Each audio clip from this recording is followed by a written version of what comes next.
why don't you go ahead and just tell us who you are and where you're on the internet, because we didn't go over that before. So, yeah. Yeah. You can find me at little red_dot on Twitter, and I'm just little red dot here on Twitch. I've kind of started up a creative channel. I make all kinds of weird, nerdy things like cosplay, and I spend the rest of the time writing modules and that kind of stuff. So you can check it out. Here. Actually, I'm here again on Monday night for the Princess of Apocalypse stream, and that's coming up. And then on Thursdays, I'm over on Encounter Roleplay, rolling digital dice. And then when I'm not doing that, I do a 5e podcast called North by Northquest, where you can check me out there as a player. Okay. And Celeste, how about you? Hey, everybody. My name is Celeste Conaway for a 5th edition real play podcast called Venture Maidens. We stream every Wednesday. We have or another show we do, which is sort of a spin-off gossip about our main podcast called After Hours. So you can find me Wednesdays on Twitch, 7:30 Pacific Standard Time, or follow me on Twitter, yes, at cconowitch or at Venture Maidens. All right. Did I miss a thing? I just want to make sure I didn't miss a thing, because I saw some stuff popping up in the chat. Nicking. Yeah, I saw Encounter Roleplay name pop up somewhere in there, but that's fine. Either way, so hello. Couple of things. One, people are going to return here. So Steve and Steve the normal human and Rurik will be returning. So Celeste, what you may have missed in all of that issues was the destruction of those two dragons. My gosh. In no small part to punches by Tank.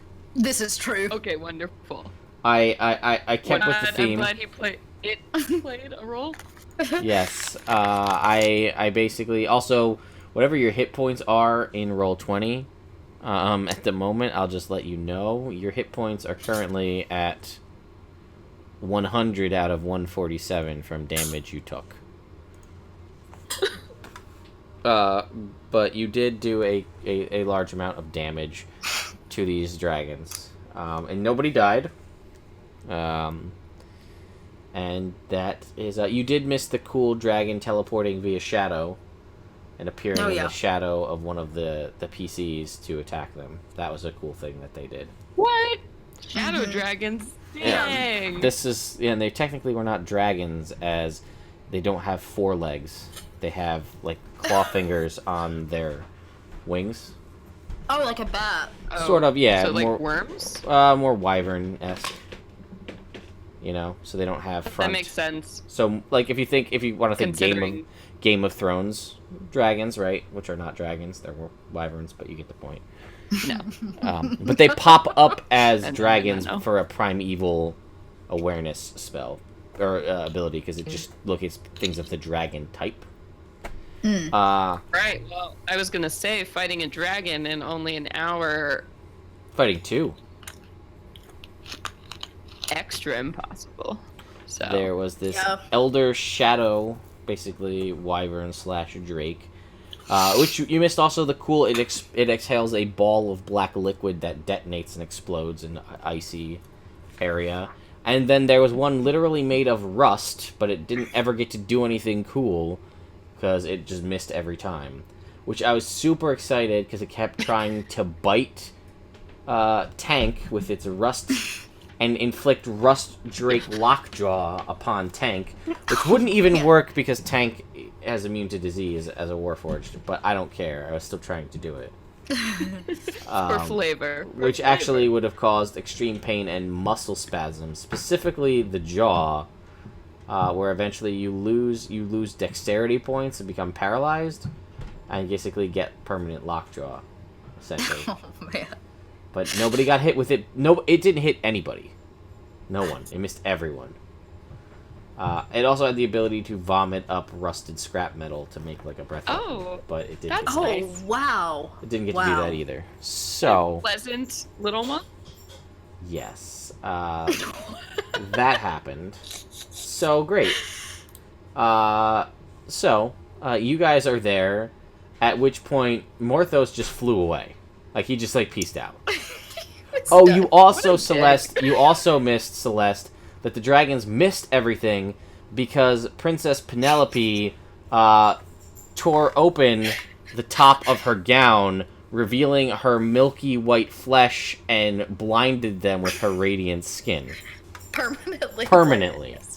I think this is my favorite class. It's so ridiculous. So ridiculous. So, yeah. Also, I will point out that we are now at $2,225. We've blown past the goal, which was $1,611 at the start.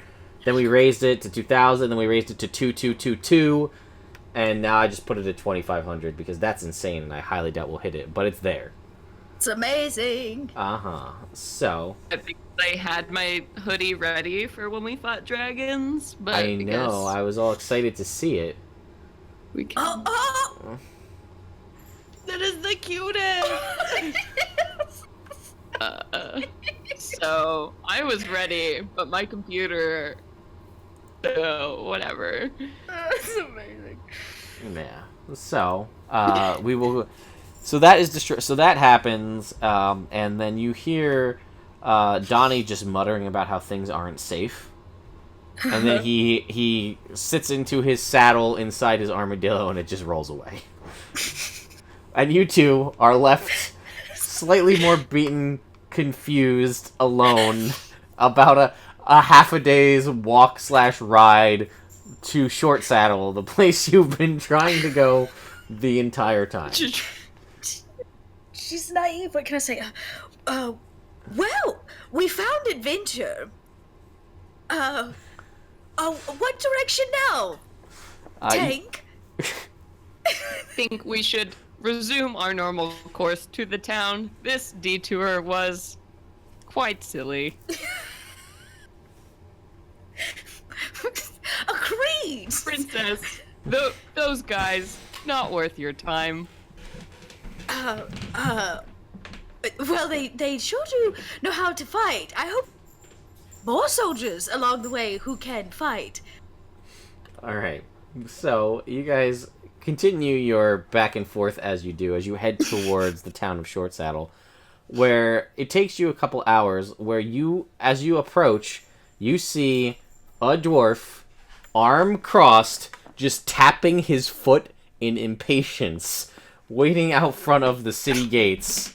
Rurik, you are there, having made your way after your plane shift away from the arcane energy, the T-800 robot, trying to finish the mission you've been set out to do days ago at this point, and you are waiting as no one else has arrived. Yeah.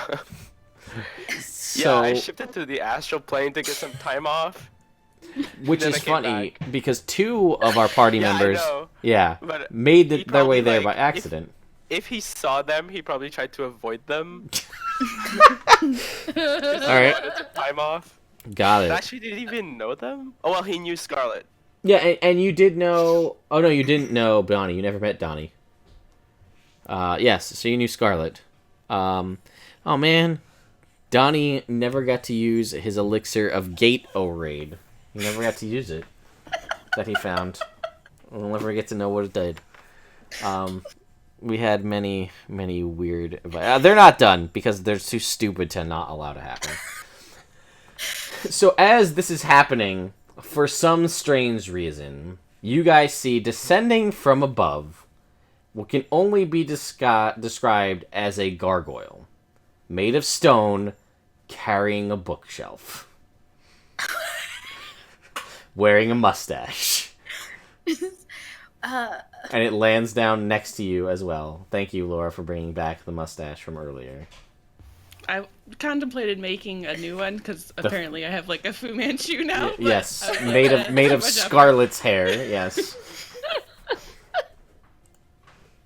Sure. You know what? Homer's in the chat. You can have gifted. As he rolls out, he, like, tosses over his shoulder, out the side of the armadillo, the elixir of Gate-O-Raid to you, princess. And it basically looks like lemon lime Gatorade in a glass bottle with a cork top. The worst kind. So good. You hear him as he does that and throws it out, he goes, roll out. Or Donnie, roll out. And he just rolls away. Self-proclaiming his own name as he rolls out. She takes this yellow elixir and places it inside of her unicorn handbag with all the other items she's currently carrying. Yeah. Okay. And yes, you see this gargoyle land. You see this. I'm a unicorn now? Easy, killer. Yay. It's been a while. I've been at this for a long time. I might mix some things up here. So you guys see a large warforged basically carrying this dainty princess down the street towards the front gates of the town. We are quite the pair. Yes, I mean, again, the dwarven cleric seems to be the most normal, as touching down in front of him is a gargoyle. He's not. Yes. As we ride up to the gates, you hear the princess. She begins to wave and yells, "Salutation, adventurers!" Rurik is just gonna look at her and be like, "Hello," and just give her one of his letters that has like the rundown of the mission. Yeah, he sent out all these letters at the start, which was the whole plot driving, and it just says hello with a blank, and then lists out the entire campaign plot, and then says meet me blank with a location, signed Rurik.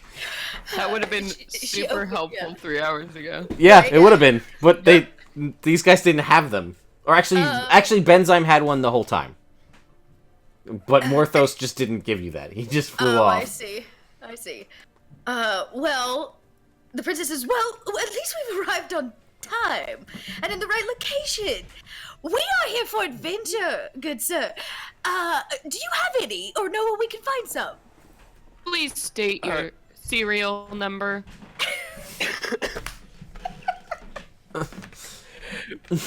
My name is Rurik, and we have some gourds to kill. Come now. And he just walks into the city. Steve, you land as this He's happens tired of too. everyone's shit. Yeah. He just wants to get it done. Steve, you guys you see him just storm off, and you look over to your left, and you do see, again, a traditional gothic gargoyle with a brown, long brunette hair, pasted to his lip, and then comes down in a Fu Manchu with, a bookshelf on his back.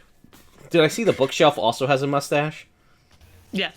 The bookshelf also has a mustache. Because Princess Penelope cannot lie, she looks over at the gargoyle and says, "Sir, mustaches are so less seasoned. You really should update your look, you and your bookshelf." Ooh, burn!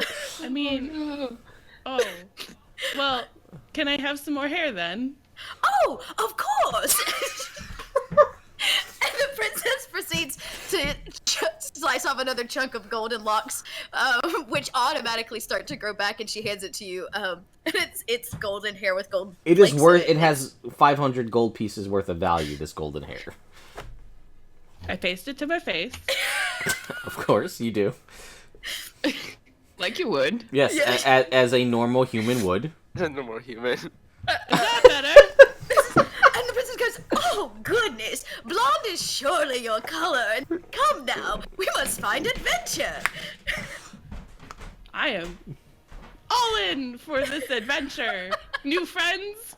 Yes. Oh, and do bring your bookshelf. We may need knowledge along the way. It is empty. There are no books on the bookshelf. It is just an empty shelf. Oh, you're the one with the bookshelf. Yes, I see. Yes, the We heard about this. yes, the gargoyle who married a bookshelf. This is my husband-wife. I have not yet determined its gender, but Does it have a name? we are married. Bookshelf. Oh, so original. To the point. Thank you. We have just returned from our honeymoon, where we ate lots of honey and stared at the moon, as normal humans do on their honeymoon. Mm. And there's like honey smeared all over the front of the bookshelf.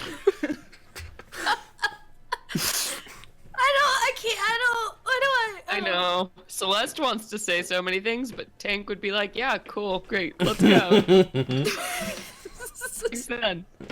You missed the long conversation where Donnie told Steve, Stone Cold Steve Austin is the full name of the gargoyle, told Steve that hugs are dangerous, and that kissing is also dangerous because it spreads disease. And Steve was so desperate for friends that automatically believed it all because that's what normal humans must do. Fist bumps are the traditional form of affection, and he like goes to like fist bump you guys. The princess and she reaches out and attempts to like touch your hand in some way to show mutual respect. It is very cold and stone-like. Yes, and I think the only other thing you learned is one word from Scarlet. Brah! Cause I learned about brass. These don't look like brass, though. no, they don't. I can't handle this. They're not. But you both look very turnt. That's another. Oh yeah, she learned that too. God, she learned about staying turnt. That was another word that she learned, or he learned, or it learned. Goes, Well, technically, I think I'm genderless. Okay, but... sure. Gender. Mm-hmm. I think that angry short human wants us to follow him. Yes, of course. He seems to have a purpose.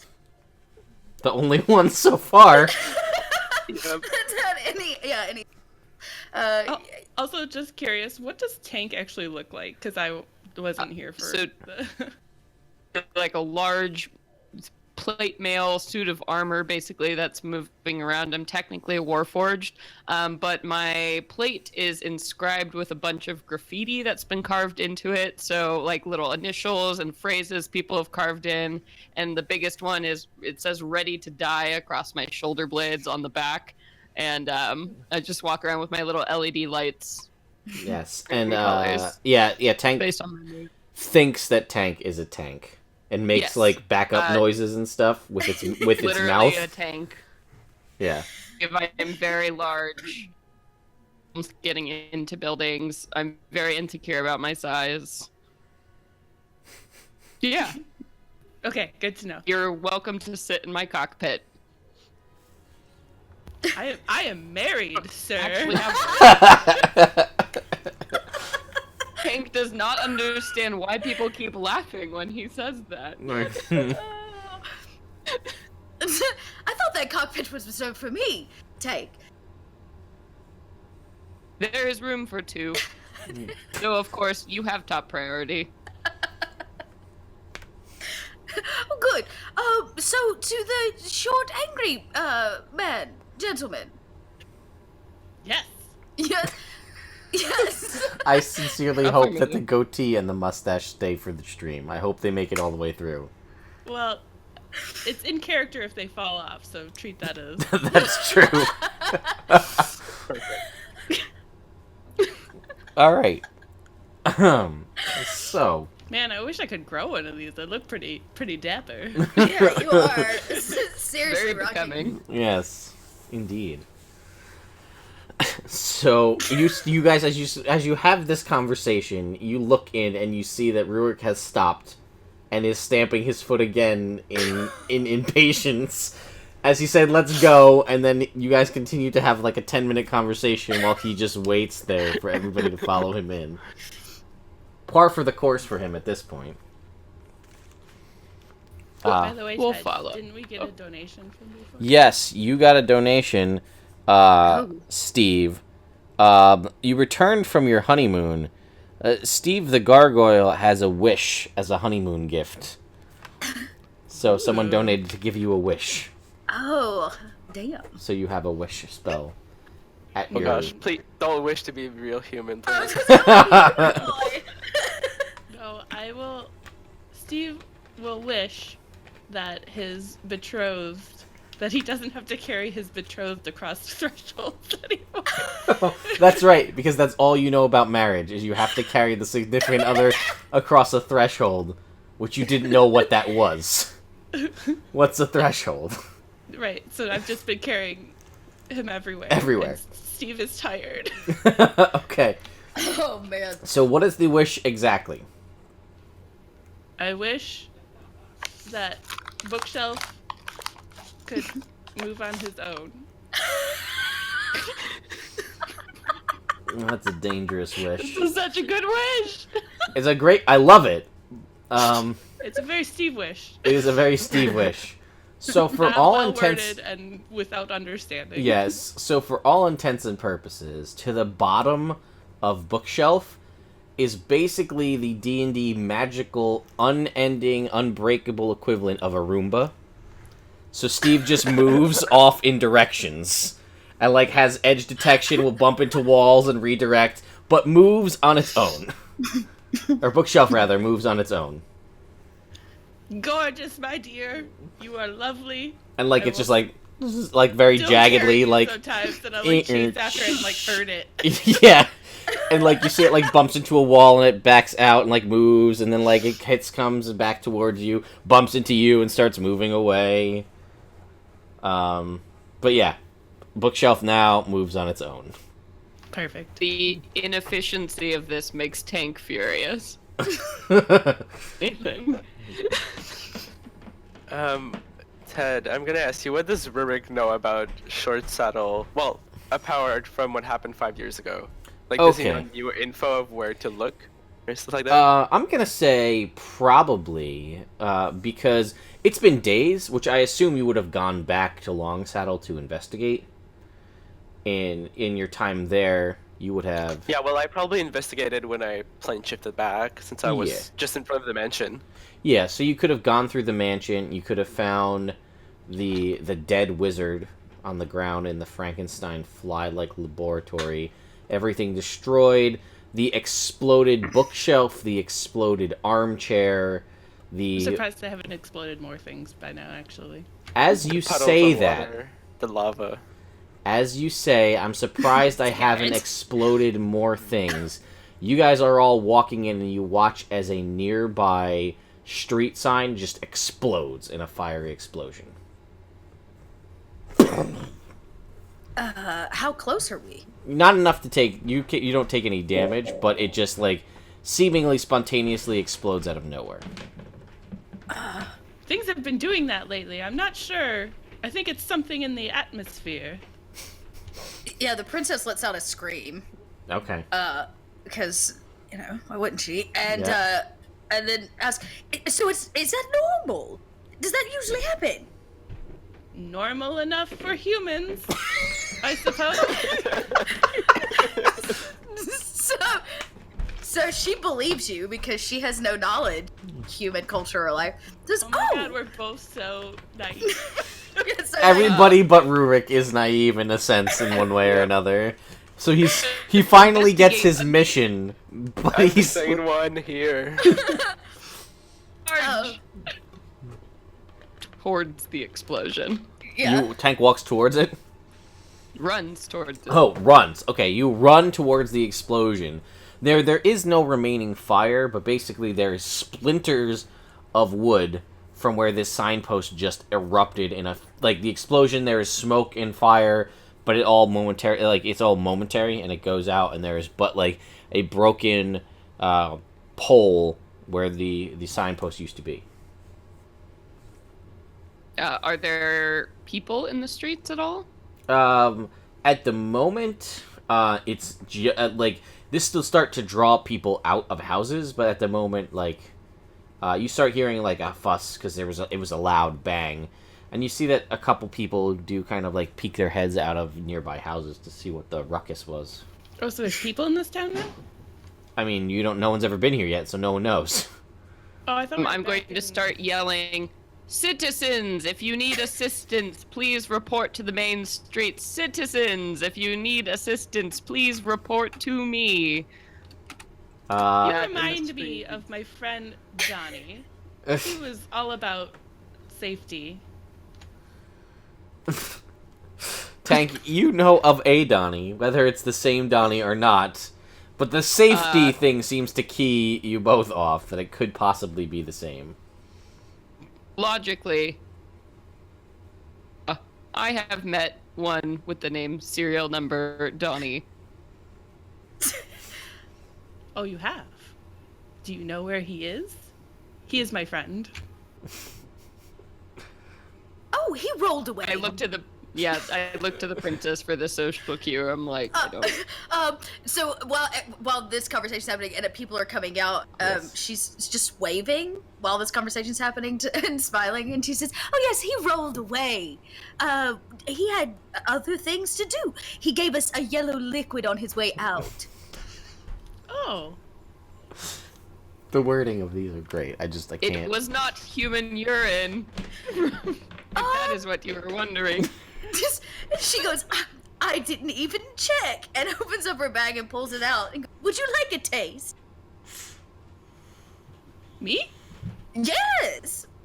Sure, drinking is what normal humans do. While this is happening, Yes. Since people are coming out in the streets, Uh-huh. I'm gonna put up my lectern. Oh, of course you are. Hey, it's the city I gave my walking speech 5 years ago. Yes. They might remember me. You see the dwarf as this is all going down, as you're handing off the the yellow elixir to the normal human Steve. You watch as the basically picks up in a briefcase and shakes it, and it drops out and folds out into a full lectern that the cleric stands upon, which amplifies his voice 3 times as loud as he begins to pontificate up to anyone who will listen. And what are As you? my bookshelf just keeps bumping into people in the crowd. Yes. And what would you like to say to them, I'm gonna Jal? say, citizens of Short Saddle, you may remember me from 5 years ago. I led you to fight the evils at Long Saddle.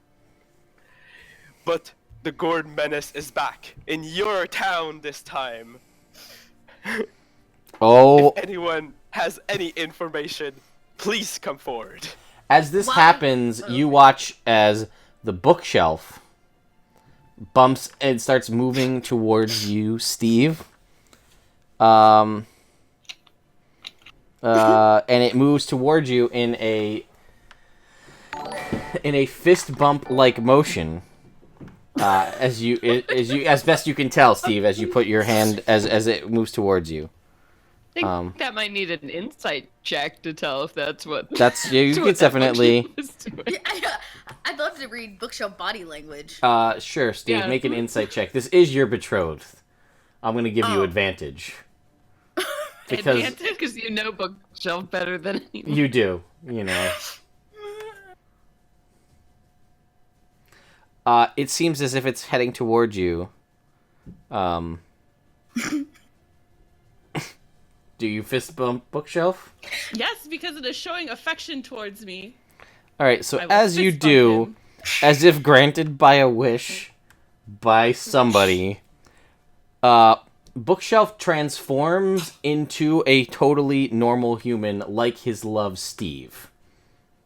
Like. Wait, I will read you the wish exactly. I wish the wish granted from bookshelf for a $125 donation. Oh. I wish to become a normal human like my love Steve. I wish to fist bump with my beloved to show my affection with my normal human hand. I wish to be strong, to stand beside my beloved in combat and possess similar power. This is beautiful. That is the most adorable thing I've ever heard. So, Homer, thank you for the wish. It's amazing. So you watch basically a duplicate of Steve appears from the another- bookshelf. Another gargoyle, another normal human, like Steve, which fist bumps with a normal gargoyle human hand, and is also, I guess, a cleric as well. Yes. I don't know. We'll see how long. Facial hair. Yes, it has a different kind of facial hair. I haven't. It has mutton chops. Nice. You witnessed this all happen as the dwarf is pontificating fist about. Bump, like glorious. Oh yeah. Like, fist bump, and then he like turns into. Yeah, it is like, you know. I just basically what I'm imagining is the intro theme song to like Adventure Time, where they're like, and then like he transforms into a gargoyle. So. This is what happens on these streams. So this way, everybody who's never been on these streams or watched them or played in them, you know what to expect if I bug you next year for another Extra Life stream. This is the kind of shit that goes down. Awesome. Yes, the ridiculousness yes, it of is. this. All right, so this is happening while Steve and Bookshelf hold hands. Steve and Bookshelf hold hands as Tank continues to ask for people to come to it with for safety to stay to come to you as the dwarf is just spouting off gourdish anti-gourd propaganda. I imagine we're making quite a good team, my dwarven friend, getting everybody out here to listen to you. That is, yes, people are definitely coming outside for sure. So the princess leans into the dwarf and says, "What exactly are we trying to do here? Are we looking for information or just pontificating?" We're looking for the cult of the gourd. They're trying to resurrect an evil god, and we must stop them. Oh, okay. And so Princess Penelope steps forward and goes, "My loyal subjects," and begins to address the crowd. And she has a few magic items that can give her some +2 a charisma check. Yeah, let's get it. Let's see, including her gloves of charismatic waving. Sure.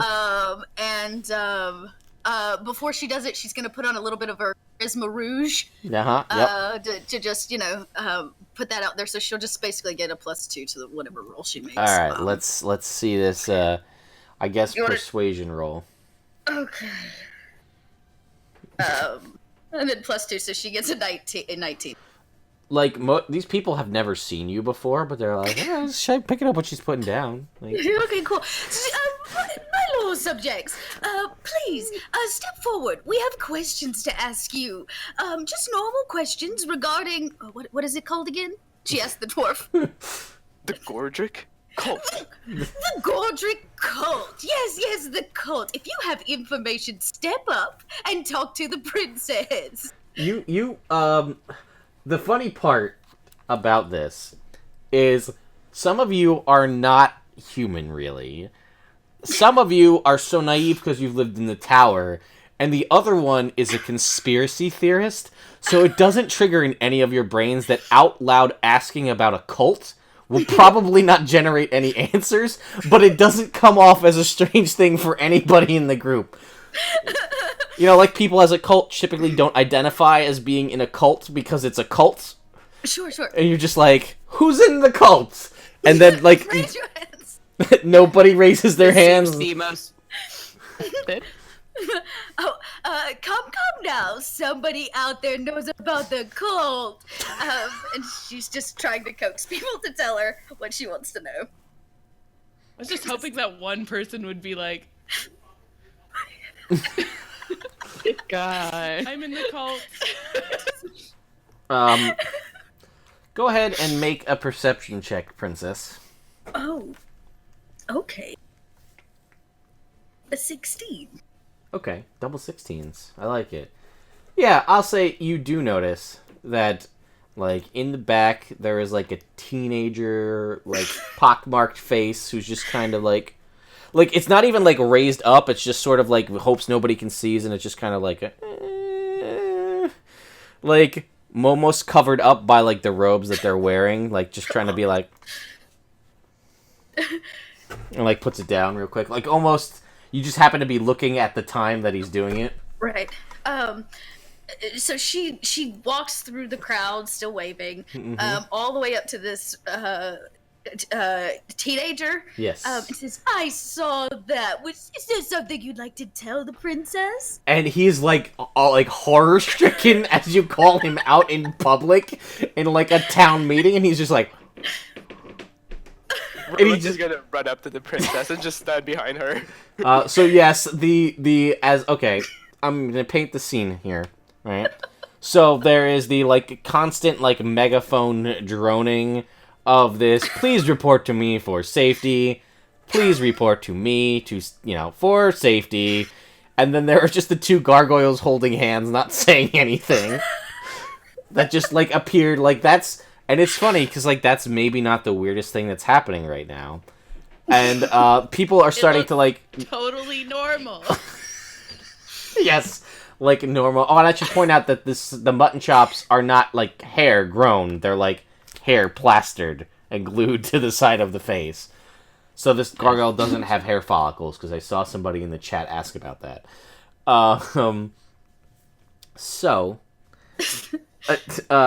People are starting to gather, mostly in confusion, around the constantly kind of uttering this warning message, Warforged, as this kid who's just like terrified, right? As this princess comes and calls him out, just like walks over, casually waving, like trying to like he's a little puppy or a little child, like, what did you need to tell me? And then as she's like doing that, this like crazy wild-eyed, which I imagine at this point is Doc Brown like hair dwarf, comes like runs up behind you as you're like calmly asking this kid, and he like gets even more scared as Rurik runs up behind him. Yeah, he just looks horror-stricken. No need to be frightened. I'm just your average princess, here to gather information and complete my adventure. He like, you see his eye, like all his face is still stuck in that like. His eyes move like from you to Rurik, like back and forth, but his face stays in that like horror-stricken, like I'm terrified, I'm gonna die face. Mr. Dwarf, I'm afraid you've scared him. Can you give him a smile? Smiles always fix everything. I'm gonna do a charisma check and try to smile. Let's see the dwarf's charisma check. Let's see. 2. So, I'm trying to think of what is a good example of how awfully terrifying this smile is. As you're like, because his face is like stern, and as he's like trying to like slowly work his lips up into a smile. Let me see if I can find something real quick. Let me just, and I will post it in the chat real quick if I can find the image here. We should ask about the exploding sign. That might be a more specific question. That would work better. Oh, yes, Tank. Good thinking. Oh, that was Celeste. Tank Oh, is was it still Celeste? screaming in the middle of the Celeste. square. It's a very a simple. The princess feels like construct. it's normal for things to explode. Oh yes, Tank would not. Steve is He gonna probably go has and- PTSD flashbacks that he doesn't understand why or where. Yeah, they came it from. definitely set off. Which again, we were talking about Bastion earlier, so I imagine it is very similar. There is like this explosion, and sort of like sets Tank in like combat ready mode, right? Exactly, alert mode. Yes. Which, like, we'll say at this point, because why not, right? Like, a little, like out of the top of Tank's head is, like a typical, like, cherry top, red, Police siren. like a police siren. Without the top of that is, like, a megaphone that spins, and it just goes around, and it is amplified, like... That's amazing. Yep. It probably doesn't make noise. I think Tank makes the noise. Yes, with his Tank mouth, makes the where he's noise, yeah. but and walking around the square. Amazing. Steve and Bookshelf are going to follow and mimic their new human friend who is making noises. Oh, Seems so to be now in the charge. gargoyles are following the Warforged and whooping? Yep. So you're walking, and behind you are two Echoey. gargoyles hand in hand, going boop, like as. Oh my god! What? And like the townspeople like were starting to follow, and now they just stop. They're like. All the while, this terrified child is like, he's got creepy ass. I threw a smile image in the Twitch chat as well as in the Roll20 to give you an idea of what I imagine Rurik attempting to smile looks like. It is just awfully unsettling. And like again, imagine this with a full bearded dwarf with like crazy eyes and crazy hair. Who worships a god of storms and destruction. Just like trying to smile at this kid who doesn't seem any more settled by the smile. How about gold? Do you like gold? He blinks for a second, as if he's starting to maybe regain some countenance. Yes. Well, you see my hair? I will cut you a giant lock with 500 gold pieces if you give us what we want. All right. And he kind of there's like almost an imperceptible head nod, like in agreeance. Okay. These explosions, are they normal? And he just kind of like a very slight head. Nodding his head, or shaking his head, no, rather. Do you know anything about the gourd cult of... And he just like...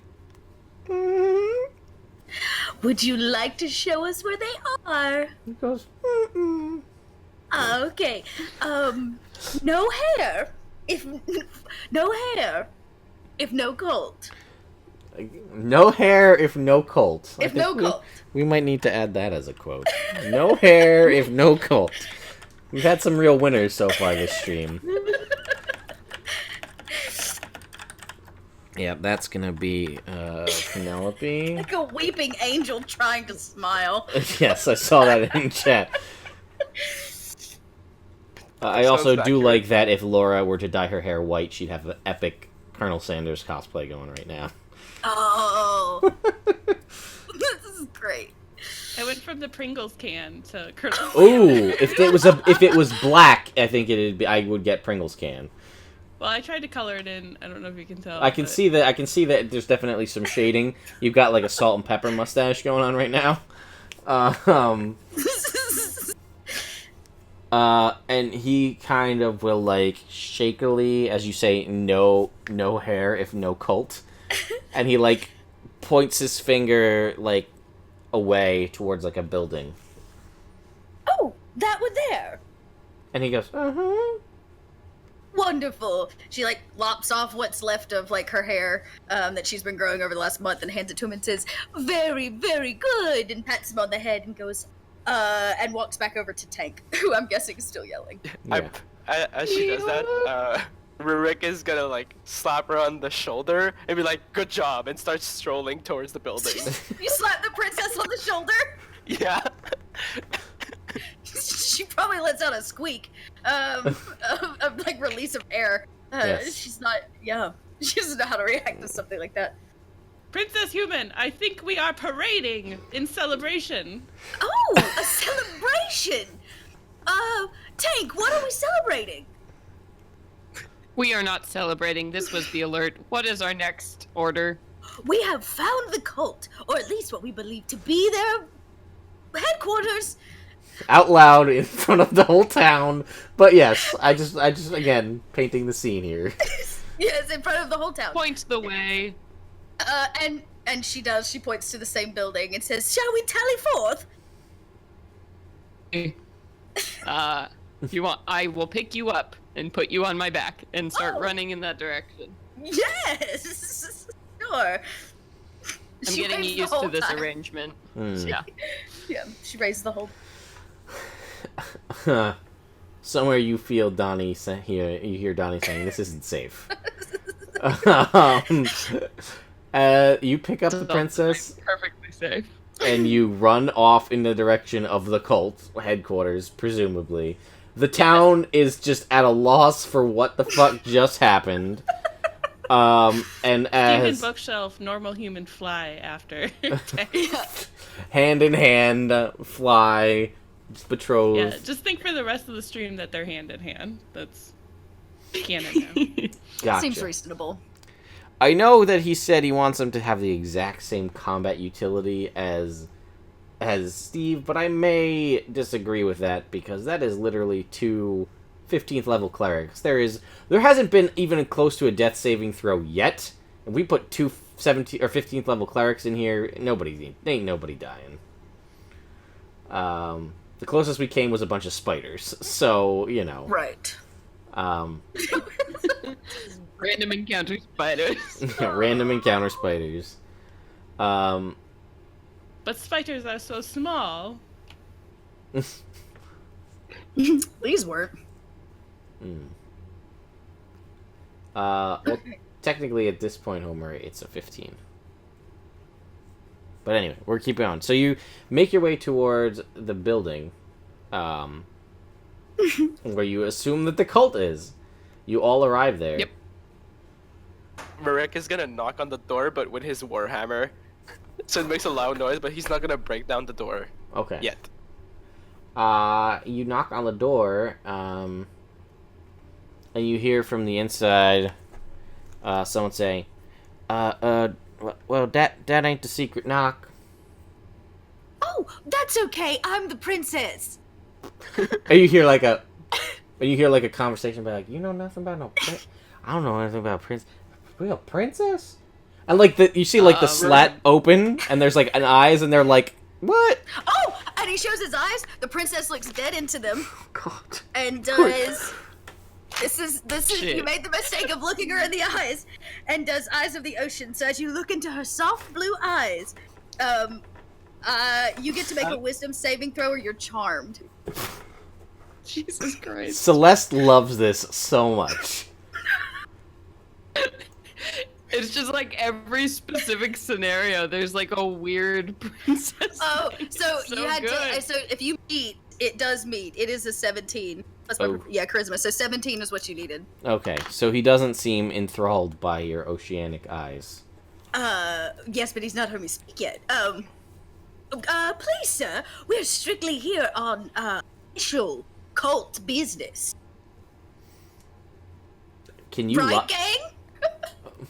I was gonna Oh, I say can't lie. you can't lie. You're right. I can't lie. We are here to see the cult.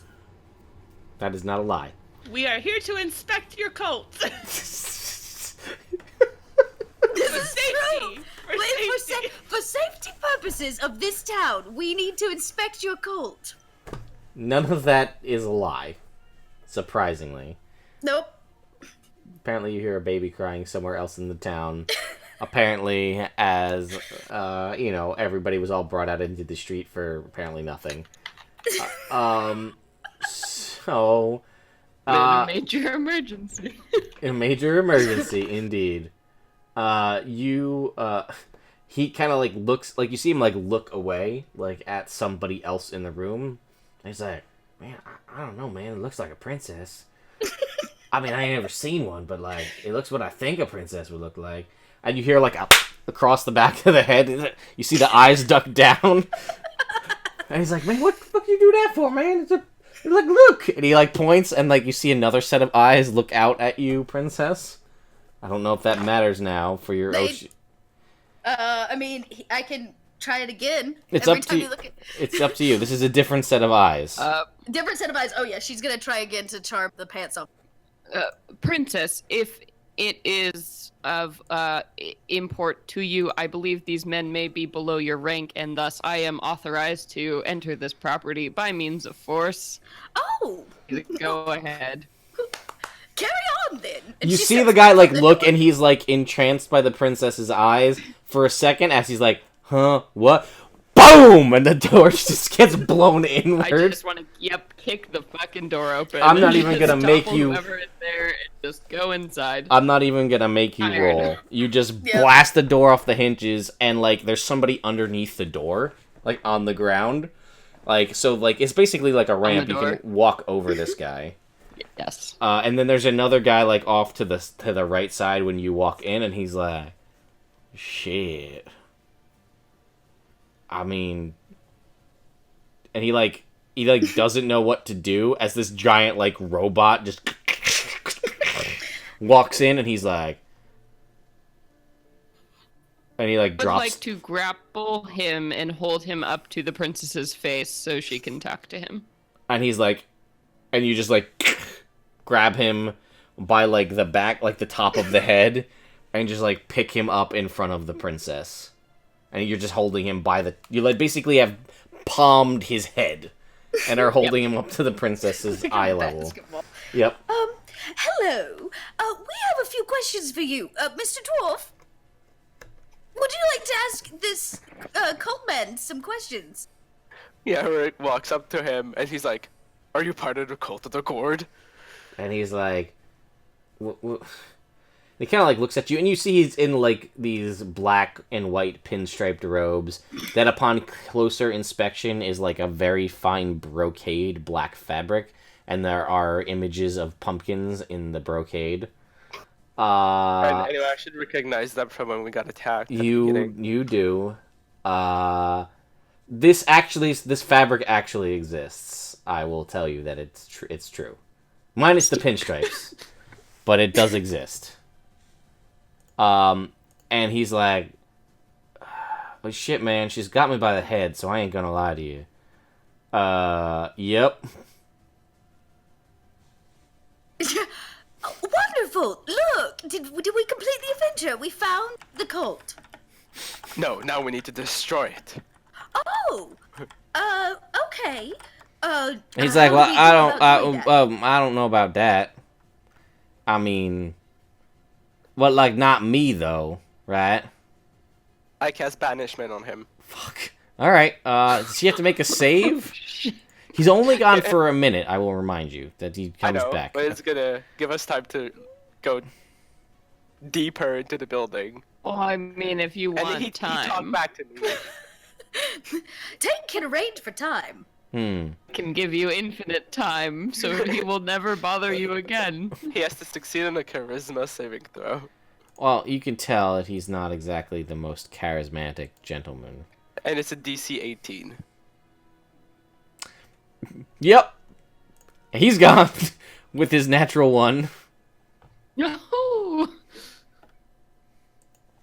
So yeah, you watch as Rurik reaches out and he just gone. Yeah, and so what does the room look like? Is there like a corridor, a staircase? There is a something? staircase at the back that leads down. But this is basically a fairly nondescript room. There is like a table, a set of chairs. You see there's a deck of cards on the table. Like where and seemingly like and two like glasses where you would guess that these guys were probably like playing cards to pass the time. Okay, I'm just gonna head to the staircase and be like, "Follow me, we have work to do." Just head down the staircase. Tank loves that and follows you immediately. The princess follows the tank. Come along, humans. Princess says. Wow, the princess gets it, man. She is just on point. She loves it. You guys are cute. Delighted. Delighted. The bookshelf will follow. I picture you guys like skipping. Absolutely. My Also, favorite Ted. part, yes. I might have changed my alignment to chaotic neutral. I'm okay with it. Especially after the events of recently, I think Yeah. there's no issues there. Also, Also, when people tell him what to do. yeah. And I just want to point out how much I enjoy the fact that his name is still Bookshelf. Like, even though I know that's what it would be, but the fact that it is just another gargoyle and his name is Bookshelf. So, you guys continue. So, who's going first? Rurik, you are in the lead, correct? Yeah. All right, you head down the stairs first. It continues downward for about, say 30 feet before it flattens out into another landing. It is all dark in here. I mean, most of you have some form of dark vision, I believe. Yeah, 60 feet. Okay. So you guys descend down this corridor. I assume you said you were following Rurik, correct? Yeah, I'm right behind. Okay. So you guys head down the staircase, and it opens up into a larger room. And this seems to be some sort of study. There is a desk. There are some bookshelves in here as well. Chair behind the desk. That's what you see immediately. You do see another door that leads out of here. Rurik's gonna do an investigation check to see if there's anything in the desk or on the desk or. Go ahead and make me an investigation check. While that's happening, T.A.N.K would go immediately for the other door to just secure the perimeter. I think he's still in the blind rage after banishing that guy. Yes. The princess is nosy. She will also join you in her investigation roll. Oh, hey. Okay. All right. Let's see here. Background, so I'm like doing the thing where you creep along walls and kick in doors and like swing your. He swings his little pointer fingers around like guns, even though he doesn't have weapons. Sure, he's breach and clear. Yeah, of course. As one would. Princess, I need you to roll me a d30. So if you can /roll d30 for me. Yep. Steve and Bookshelf have just begun furiously fist bumping with each other. Oh dear. Awesome. Oh. Okay. So, Princess, you find a ring. A black metal ring. Inside in the inside engraving of the ring is a sideways 8, aka an infinity symbol, and on the outside in white is an image of a skull. She goes, ooh, jewelry, but not my style. Is there anything that I can denote from it other than the fact it's wearable? Not at the moment, no. You have heard, you've done a lot of research, right, Princess? Yeah, I've read all the books. All of the books, alright. All of them. You've heard tale of these weird, somewhat legendary items known as infinity rings. There are 29 of them in existence. Why there's not 30? Nobody knows. There are several forgeries and copies all over the realms, to the point where most people don't believe that these rings actually exist. You know that they are sometimes quite powerful, or other times quite unique and potentially dangerous, but usually, more on the powerful side. And you believe, in your heart of hearts, that this is one of the authentics. Well, I cannot tell a lie. This is an infinity ring. And I pass along the information to everyone. Any takers on trying it on? Rurik just shows his hand and he already has one stuck on him. Oh, and as he shows his hand to you, you feel the repulsion. They seem to repel one another, as if you could not wear more than two, because as you do, they sort of have like an a magnetism effect where they repulse each other. Oh.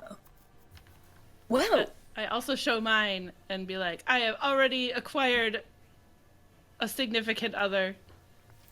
And as that happens, the chair behind the desk explodes. Oh, really? Similar to the signpost. The princess lets out a yelp.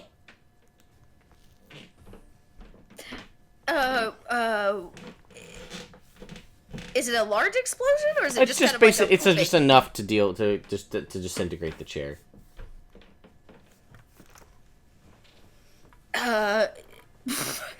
If no one is hurt, I suppose I will not comment on it, but... Yes. Seemingly nobody is hurt. T.A.N.K, would you like to try the ring on? It may fit upon me, but are you sure you do not want to keep it for yourself? I don't know what it does. Would you like to test it on me? And if the effects are positive, I can return it to you. Sure. Anybody have? Can we roll an Arcana? Anybody? You would also know the weird part about the Infinity Rings. Unlike other magical items, they are enchanted with an anti-detection, like anti-divination magic that they only work when they're worn and used is the only way to know what they do. Even though what causes them to work, you may not know what the trigger is. They're very strange like that. Well, I am here for adventure. And she slides the ring on her finger. As you do, nothing immediately happens. Oh, You're just wearing it. okay. Perhaps it takes a while. Okay. Well, that was anticlimactic. How's that door looking, Tank? Tank feels left out with all the ring club, but otherwise, Tank. I don't know what. Make me an What's happening on investigation the other check, side? Tank. Oh. As you breach and Rolling clear real this door. dice, if you don't, I don't if you mind don't because mind, you're having all the issues. I'm okay with it. I am. So any more programs? Okay, so I rolled a 19, Okay. a 20, not natural, because I have a +1 wisdom. Okay. Well, I'm going to go out on a limb and guess you don't have a D30 at the regular in front of you. What was that, Celeste? I didn't hear you there. I don't have a D30 Well, in real life See, we're going to have to rectify that. Because if you play in my games and you're playing with physical dice, D30s come up more often than they probably should. with me. Dang it! Would someone like to sponsor me on that role? I Yes. would nominate my princess. Oh, yes, sure. Da da da da.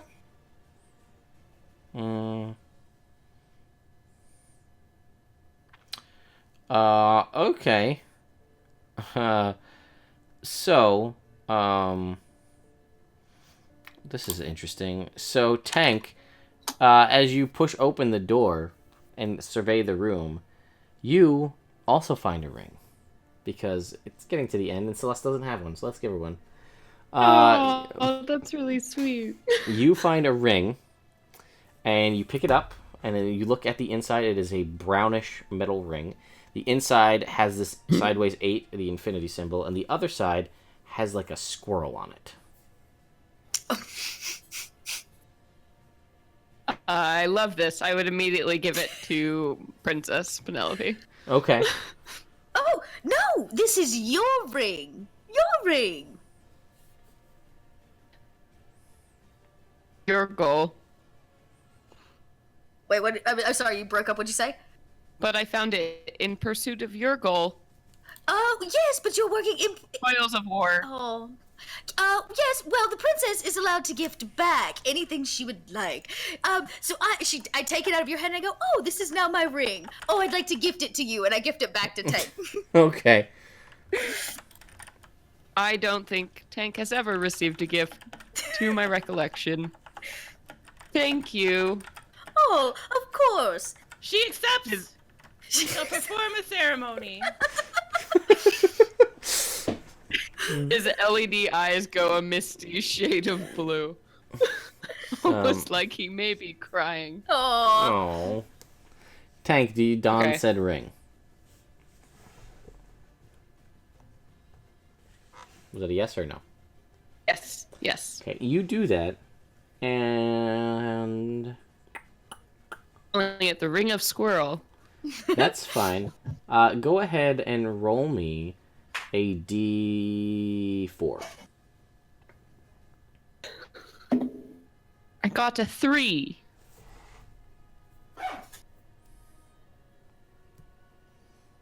Okay, so it actually happens to be squirrels. So as you don this ring, kind of you hear chittering, right, of squirrels, and from the window outside, breaks through what can only be described as a swarm of squirrels, and they swarm around you, Tank, and like climb up all on you, and like not negatively, and they just seem to be like literally in love with you. You have just donning the infinity ring of pets. You gain a new swarming pet each session, and this one happened to be squirrels. Welcome to my campaign, Celeste. These are the things that happen. Tank is furiously like, Does not compute. Your serial number. And you just... Squirrels are swarming all over. Yes. Sorry, thank you, Homer. I guess it's, according to him, it's called a scurry of squirrels. Thank you. The scurry of squirrels. I like it. I don't know if that's actually true, but I'm gonna pretend and not look it up and say that it is. It's brilliant. Yeah, there's a lot of chittering when you ask about serial numbers. Oh. Are the princess and Tank close to each other? Yes. Can I perform ceremony on them? The spell? Yes. Oh. Sure. What's it take, an action? Yes. Okay. You guys are standing next to each other. The ring has just been exchanged. No, it takes an hour. Sorry. Oh, okay. Do you want to take an hour? Yeah. Rurik's gonna be gone. She'll try. He'll try as much as he can. He'll just follow them, touching them, and saying some sort of ceremony that he believes. What level spell is that? It's a first level spell. Yeah, it's a newer one. I'm gonna cast Dispel Magic on her. Okay. Well, on it. As you start casting it, you feel the magic dissipate. As How if dare dispelled. you, sir? How dare you come in between love and threshold carrying? Gourds are more important than love. Did you say gourds are more Incredibly important than love? confused. Yes, I did. Oh man, I love Gourds this. are more important than love. No. We're all beautiful here. I say, what were we doing here, Wolfman? Killing the cult? Yes. Now we have a swarm of squirrels to help us. The princess. I fear for the safety of my new friends. You as you sit there and you feel like, man, this is interesting. It would have been if the princess had gotten the small fluffy animal summoning ring, but she didn't. She's wearing that That skull. was for me. He's got to rebel every once in a while. Sure. Sorry, Yeah. scurry of squirrels. Scurry of squirrels. So tally forth. Yes. Yeah, Rick goes into the next room, or opens the next door. Okay. Steve looks distraught and is eyeing Rurik suspiciously as if he might be a bird. As if he might be a Venture bird. cap. Got it.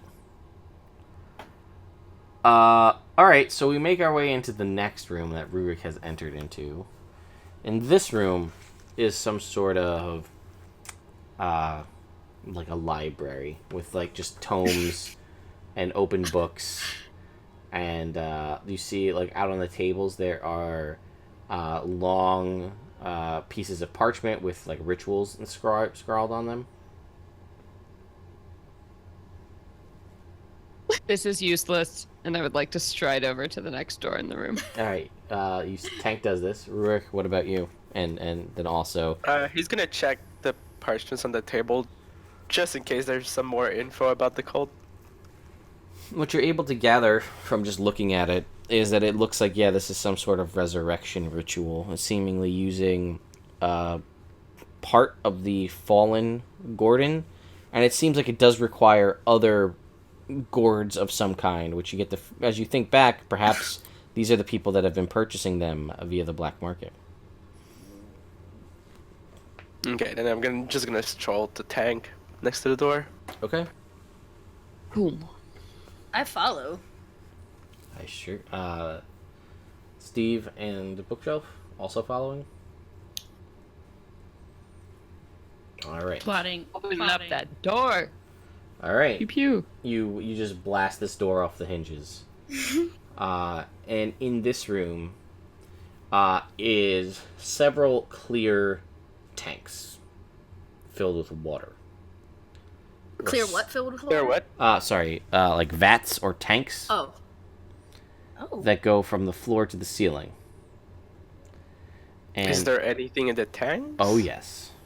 Inside the tanks are what can only be described as grotesque facsimiles of a human form, in various sizes and shapes, shades of yellow, green, and orange.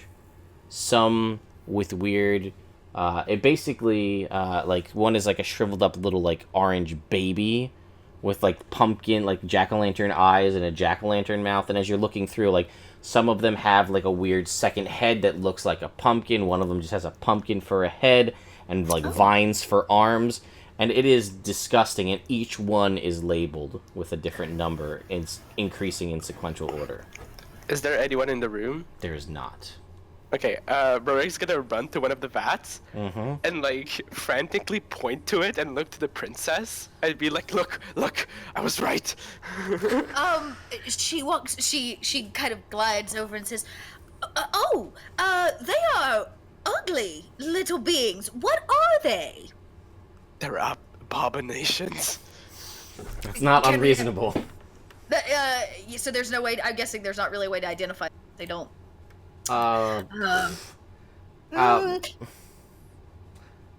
What, did you have a thing? I don't know. What do we do? We gotta kill the jack-o'-lantern babies? They don't seem to be alive. Oh! Okay, so Rick probably won't hit the vats. Because anyway, for him, they're contained, so that's good enough for him. He's not gonna release them. What did you find on the scrolls in the last room?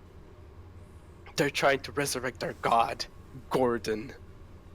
Could they resurrect the pumpkin babies? You have Maybe. not seen like anything like this before. I'm just gonna refresh up here since the cams are doing Okay. their broken thing.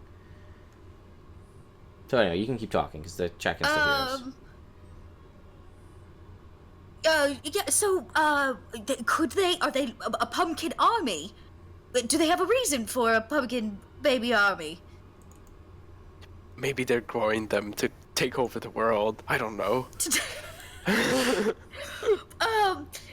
To be a conspiracy theorist, your theory has holes. No, what do we do? Do we leave them? Are they harming anyone? Rurik, you could make an intelligence check at this point, having read the documents in the other room. Or attempt one anyway. Oh, wow. Okay. Oh. Yeah, you can tell that what you imagine is that these are failed resurrection attempts. Okay. Oh. I think they're failed resurrections of Gordon. Oh. So- The ritual isn't working properly, it seems. Oh, so this is just a dumping ground.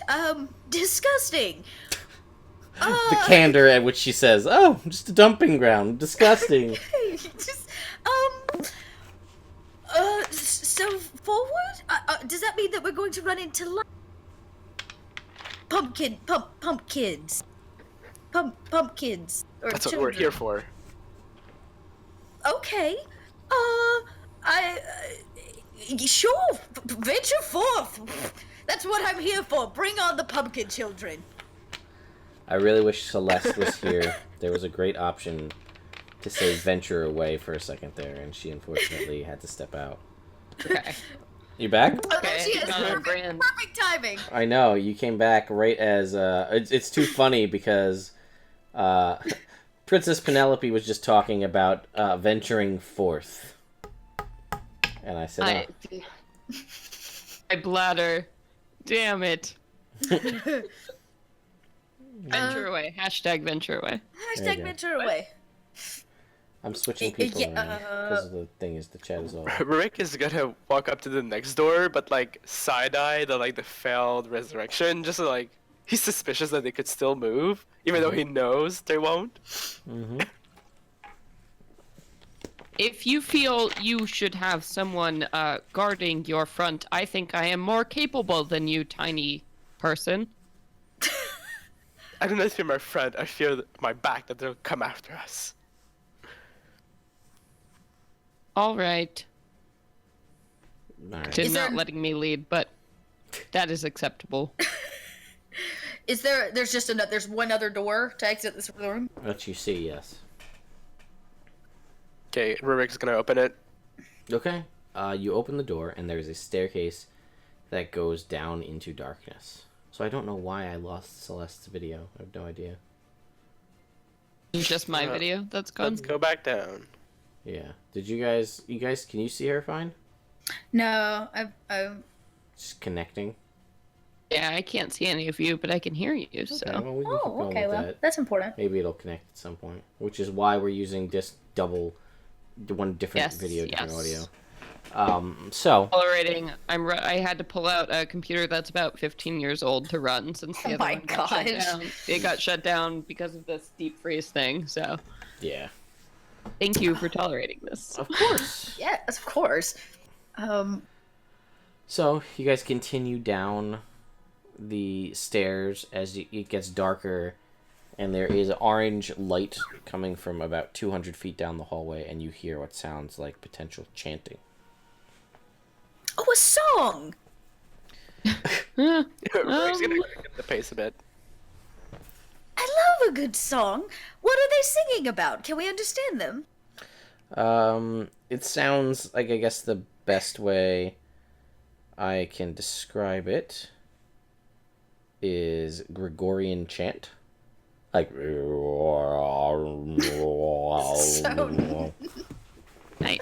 you like That was that? a good impression. I took a music class in college. No, I'm That was really fantastic.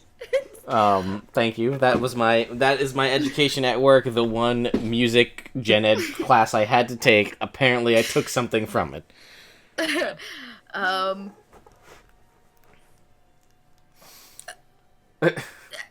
The princess doesn't know. Should we proceed quietly, or should we Oh. just join the party? Joining the party is preferable. Run, run, run, run, run. Stride in. Middle of this. I venture forth. Subtlety is not my bag. The princess strolls down the hallway after you, wake of your running. And Rurik, Yeah. were you going first, or were you letting T.A.N.K go first? Yeah, I'm at the front. Okay. Okay. You Get out skid. the way, Have then. to- it's one of those things where we're pushing each other a little bit in the hallway. Yeah, that's fine. Rurik, you skid to the bottom of the stairs as you've descended the 200 feet. And you peer into a room where you see orange lights coming from lit jack-o'-lanterns all around the room. You see basically what you see on the stream overlay with someone. You see a bunch of people on the ground holding hands in front of an orange pentagram, and there's somebody around the outside shaking. Which you could, I'll just give you this as a freebie, with shaking a shaker that you can spell nutmeg in the air. Okay. Shaking. How far are they from me? They are about 100 feet from you, across the room, perfect. shaking this nutmeg in the circle. This one guy dancing around, and there's somebody at, like, you see basically like a lectern with an open book, and there is somebody in a black suit with white pinstripes and a white skeleton head mask. Is it It's the fair dark to assume? pumpkin pie ritual. It's the dark. Is it- pumpkin Is it fair to assume that they're concentrating?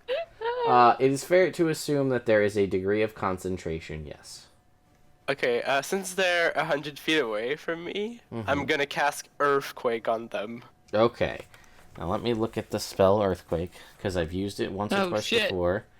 Yeah, Cleric's pulling out the big guns here for this. Although, I guess if you're No. gonna... Do it. What? What? What? Roll with it. Alright, let's see here. We're far away enough. We're fine. Yes, so... It's 100 feet wide.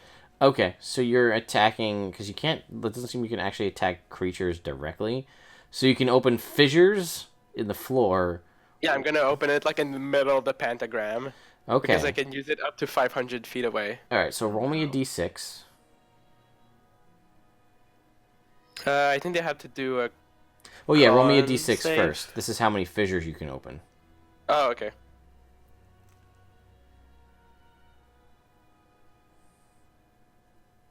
We'll see how many you get.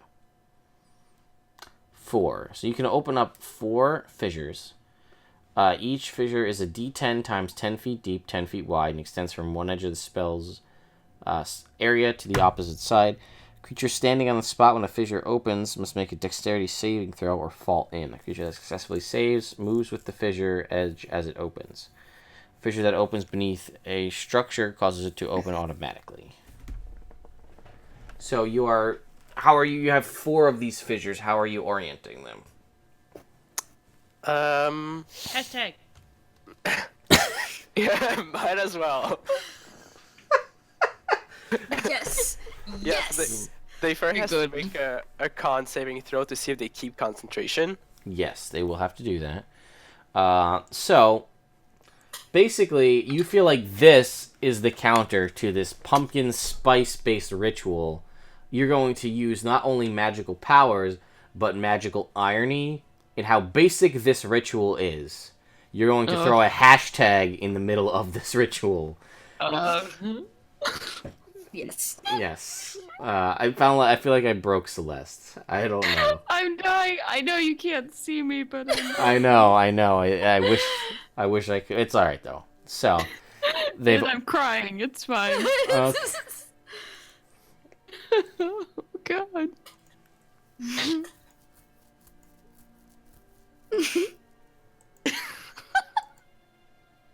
Wow. All right. Let's keep going. So a lot of Thank these you. folks make concentration checks. They succeed, but the hashtag fissure opens in the floor, and they all have to make dexterity saving throws. We get to just keep kicking a bunch more rolls here. Let's just do this. Sorry, guys. So yeah, basically, like 3 of them fall into the fissures and lose concentration on their spell. The other ones seem to maintain it, and you see the man in the black and white pinstripe suit with the white skeleton mask says, "Don't stop!" And they keep chanting. Are we attacking? You guys basically, as you watch this happen, Tank, you are behind Rurik as this happens, as is the princess, and then following them is the 2 normal humans. Bueno. Wow. Yeah. So we're still like we're not very close to them. Oh, you're like 100 feet away. No, yeah, we're 100 feet away. And you watch as the cleric opens up a hashtag rift. Not to be confused with hashtag rift, which is something different. This is Right, a of course. hashtag rift that opens a hole in the floor. Okay. I'm gonna. Never mind. I have to do it on my next turn. Oh. Hey, Celeste I'm is gonna back. Celeste. Yay. Hey, reloading. There you go. A wonder. So, what were you doing? Well, they see this and they don't stop chanting. The other guys start trying to climb up out of the hole that they found. Taking a cue, I will firestorm the area. Yeah. Okay. Wow. So Earthquake, firestorm. Holy God. yes. So we had a druid to cast Storm of Vengeance. We'd be really doing okay. All right. So Firestorm. That is what. So I'm assuming you're going to connect all the cubes to blanket this entire area. Yeah, connected however I can. 41 points of fire damage.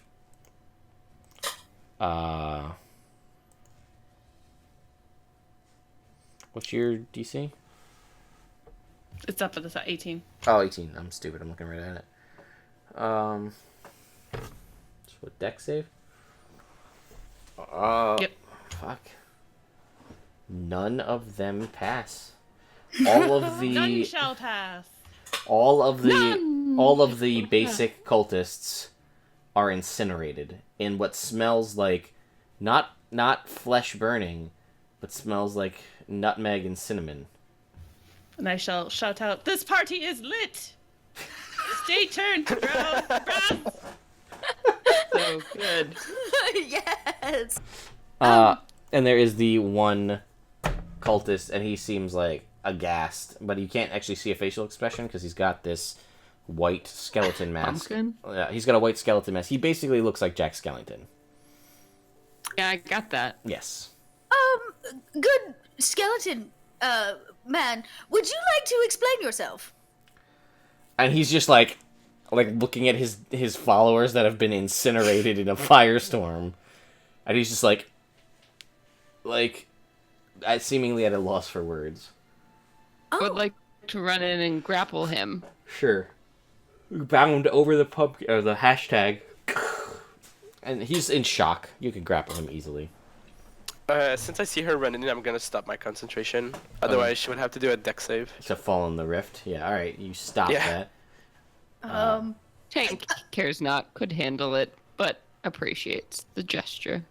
Tank, would you so kindly remove his mask? Absolutely. You pull off the seemingly rubber mask, and Head just who is comes he? off. No, I'm just kidding. he is. You don't recognize him. I had some thought for like a clever, super crazy reveal that it was somebody that everybody knew, but considering Well, this, who's the worst PC on the stream tonight? ooh, Oh. that's cruel. That was like, or whatever. That's fine. Either way, it is a guy that none of you four recognize. Sir, I do not recognize your face. Why are you attempting to do such mean things? He says, "Man, nobody said it was mean. Like, we just had a thing. We follow this guy who's all about just like, man, like I love pumpkin pie. Do you know what it's like to have pumpkin pie your whole life and then all of it eradicated from the world, man? Like, what is going on with that? Did you ever have a cabbage? Did you ever have a cabbage pie? No, because it's awful."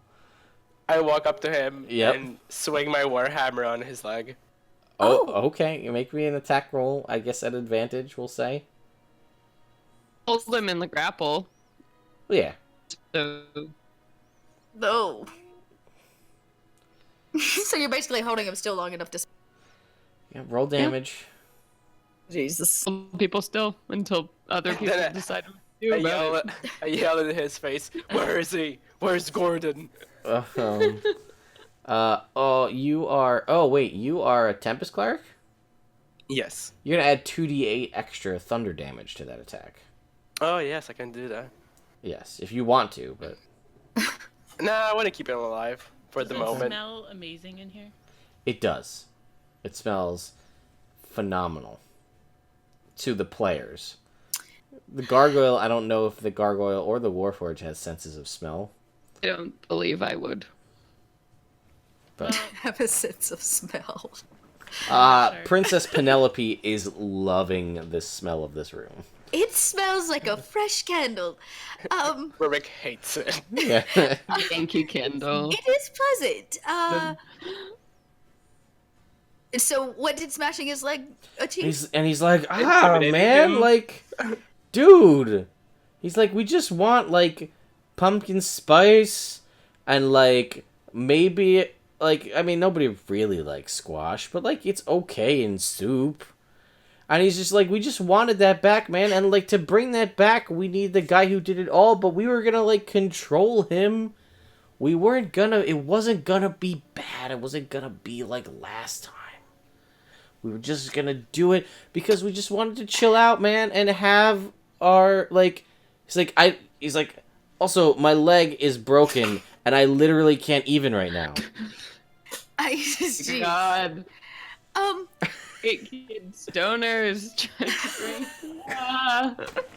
I can't handle it. well, I feel like we have a few problems here. One, what happened? This gentleman you're trying to bring back, why is he the only one that can save the pumpkins? He's like the pumpkin king, man. Like, if you want to bring pumpkins back, you don't bring back the pumpkin jester. You bring back the pumpkin king.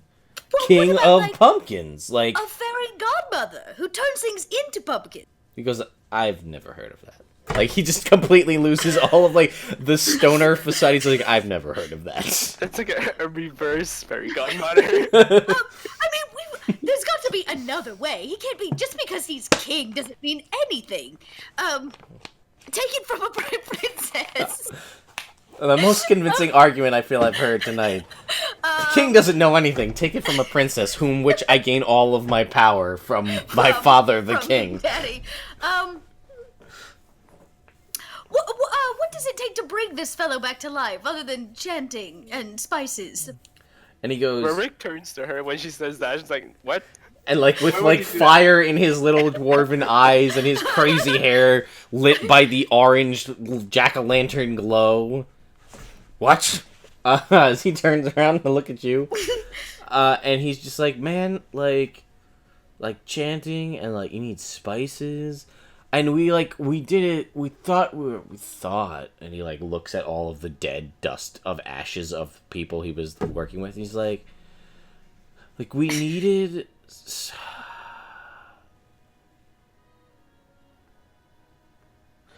We needed, like... we needed part of, like... We needed the king, so we, like, got some. And then we were, like, gonna use that to bring him back, but, like... Then, like, they're all dead. Like... You got some of the king. Yeah, we, like... And he's like, he can't really move, because his, like, leg is broken, and he's, like... held up against the wall, and he, like, gestures over into, like, you see, into, like, the hashtag. Okay. And you can look down in the pit, and there is basically a long, grayed out husk of, like, a vine that, like, is curled. And it's like, we, like, went to where he died, and, like, we got this. And then we're like, maybe if we have a piece of him, we can, like, bring him back. Because we tried with, like, other stuff that we bought. And, like, I mean, I know you came through that room. Like, it didn't work. And it, like, points back up the stairs to, like, the weird abomination room you walk through. He's like, so, like, that was no good. Have you spoken with a botanist? You know, a non-magical option. He goes, a what? A what? You know, a botanist. No. Does Princess Penelope know? Yeah. Does Princess Penelope know of any local botanist that we could call upon to solve our pumpkin problem? I'm not sure because shortage of pumpkins, or Say can that they again? just like keep duplicating pumpkins? Well, here, okay. So to answer your question, in the Yes. 5 years since the destruction of the Pumpkin King previously, and largely due to the civil war incited by the dwarf in the room with you all, there's been a massive eradication of pumpkins, pumpkin patches, destruction of all of this, and it's not being sold anywhere. And then anytime, like, because of the negative connotation, it's sort of like almost like a boogeyman situation where, like, people don't want to deal with it because they've heard tales of bad things that can happen. Because the story of the original Great Pumpkin from many centuries ago, everybody just thought it was a myth, that there was no such thing as the Great Pumpkin, except, as we discussed earlier, the Great Wizard Linus, who knew that there was such a thing, who stopped the Pumpkin King from rising beforehand, and then they brought him back this 5 years ago. And now they're trying to bring him back again by basically slowly gathering gourds and pumpkin spice and things that are hard to come by, paying exorbitant prices to get things on the black market where things crop up. But also, the Cabbage Corporation has been putting these things down because, like, it is... Like, that was their number one rivalry. Because, like, if you think about it in the fall... Like, yeah, exactly. Who wants cabbages when you could have pumpkins, right? And, like, cabbages grow year-round, and pumpkins only are really around one season, and they clearly outsell the cabbage. So there's a little political stuff involved here, too. Oh. Yeah. Okay. I'm guessing Short Saddle has, like, one of the headquarters of the Cabbage Corporation? It is. The main headquarters Yeah. is here. I Yeah, see. because Short Saddle was a town that only grew cabbages, It and only that's where grew- I made my speech. This is that where he started the made his Civil War. speech and told them that all of the gourds and they must be destroyed, and basically incited a riot that sent them all from here over to Long Saddle to destroy the Pumpkin Empire. So that's why you assume to go to Long Saddle, where the Pumpkins were defeated, but they'd since moved on and figured who would see them, who would look for them in the city of their enemy, right? Like, that seems like a poor place to build a cult. A cult, yeah. Which, Okay. based on the cult leader, you're not really surprised. Okay. As Tank holds him against the wall, and he's just like, so, like, man, we just, like, wanted pumpkins back. Like, I just figure, like I said, if there was a pumpkin queen, I'd think she could just lay more pumpkins, but I don't think there is one. I don't know that's how anatomy works. It's like, What? man, it's just like all the queen things, like, make more of little things, so, like, pumpkin queen just makes sense. So I have a question. This whole civil war. So it seems that the cabbages have prevailed. If we wipe the cabbages out, we don't have either to deal with. It's a balance, you know? It's like, if you can't play nice, you can't have either. And he's just like, whoa. Rurik actually considers that. He's like, wait. You've just rocked his entire belief system.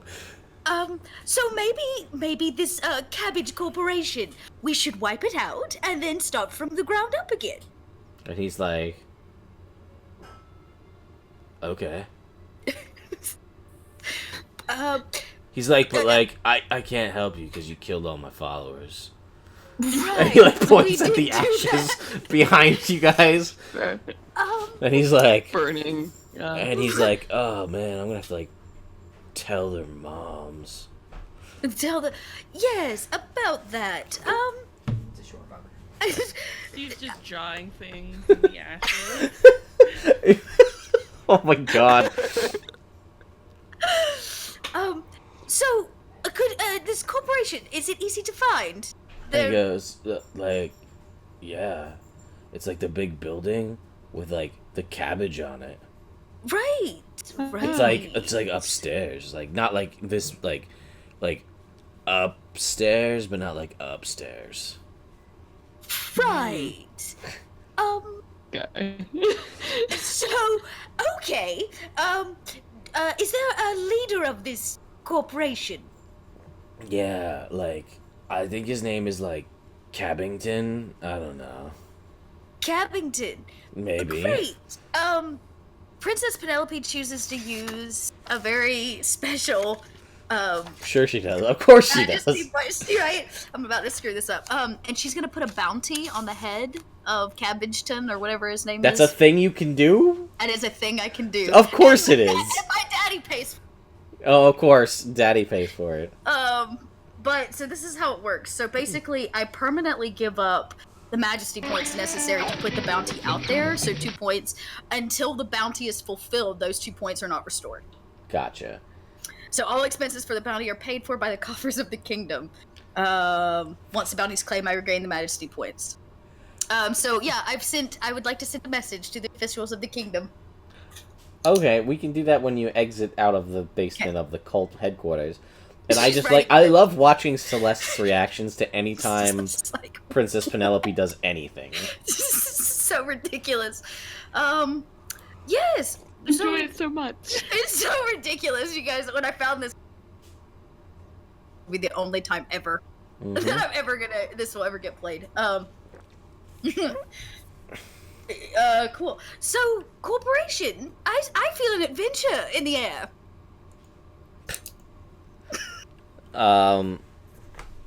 So what do you guys do? You currently Tank has this guy suspended, and Rurik has broken his leg. Oh right. And Rurik is in a bit of a personal crisis. Yeah, he's like on his knees, like, what is like his whole foundation of all that he's obsessed over for the past 5 years just came to a head and maybe going away in like the matter of a few seconds. Without direct guidance, Tank would pick up this young man and carry him to the nearest medical facility. So I guess, yeah. Tank just Without anyone starts walking out. kill him or not. The princess is following her protection. Okay. Tank wasn't Looks listening to back any at part you of the several times to see. conversation. Yeah. I am there. Okay. You guys continue. Out. Steve and Bookshelf. Yep, Steve and Bookshelf follow along. They're not sure what just happened. They weren't really listening to the conversation. Rurik is just gonna be like an autopilot and just follow them because he doesn't want to be alone. Oh, that's sad. Well, all right. I guess I'll put this in the chat too, by the way, and in the Roll20 if anybody would like to see the princess class. If you'd like to take a look at it for your game. I will do so once my computer is. Yeah, on. that's fine, and I'll like Sad PM it there. to you somewhere so you have it, just so you know. I can even drop it in Discord too, so we Just have do. it forever and Yeah, ever. it's the fact that it's like classic fairy tale, or then you could go the alternative and be a warrior princess, and the image is literally Xena. Yeah. You have like a chakra and stuff. Yeah, that's a weapon you can get as a chakram, as one of the listed weapons. Ebola, yeah, it's It's so stupid, but I love it's it. so silly.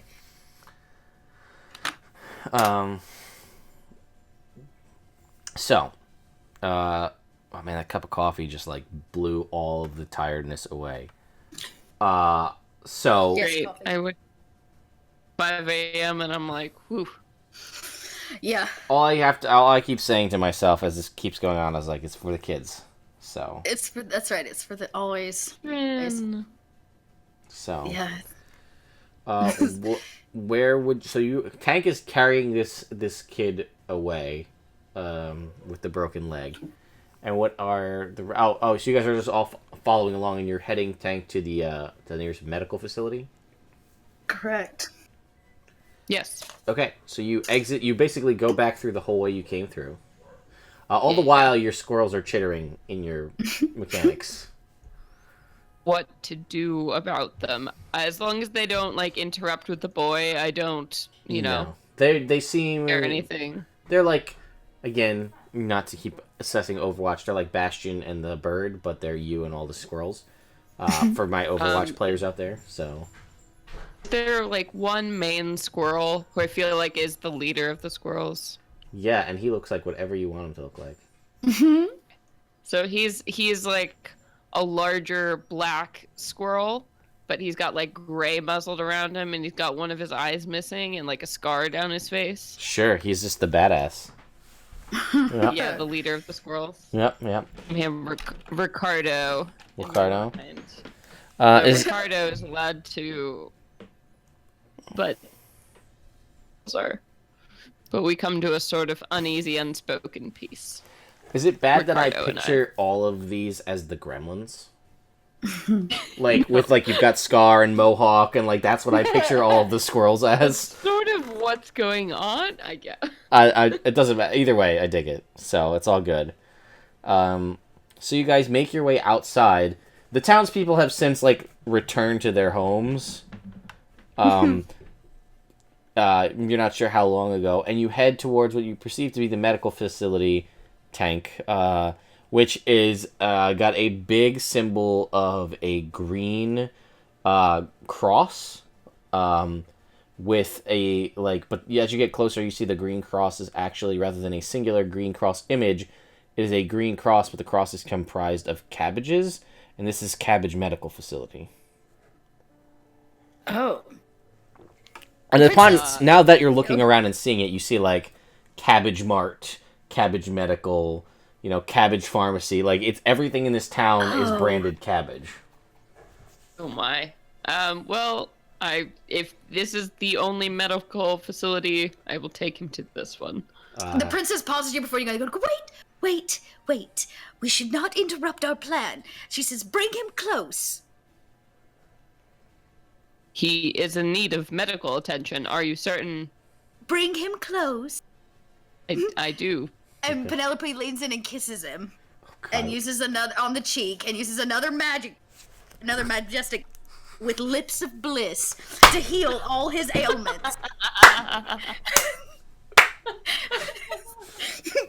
So she kisses him, and it. Eyes of the ocean, lips of bliss. What the fuck else do your organs do?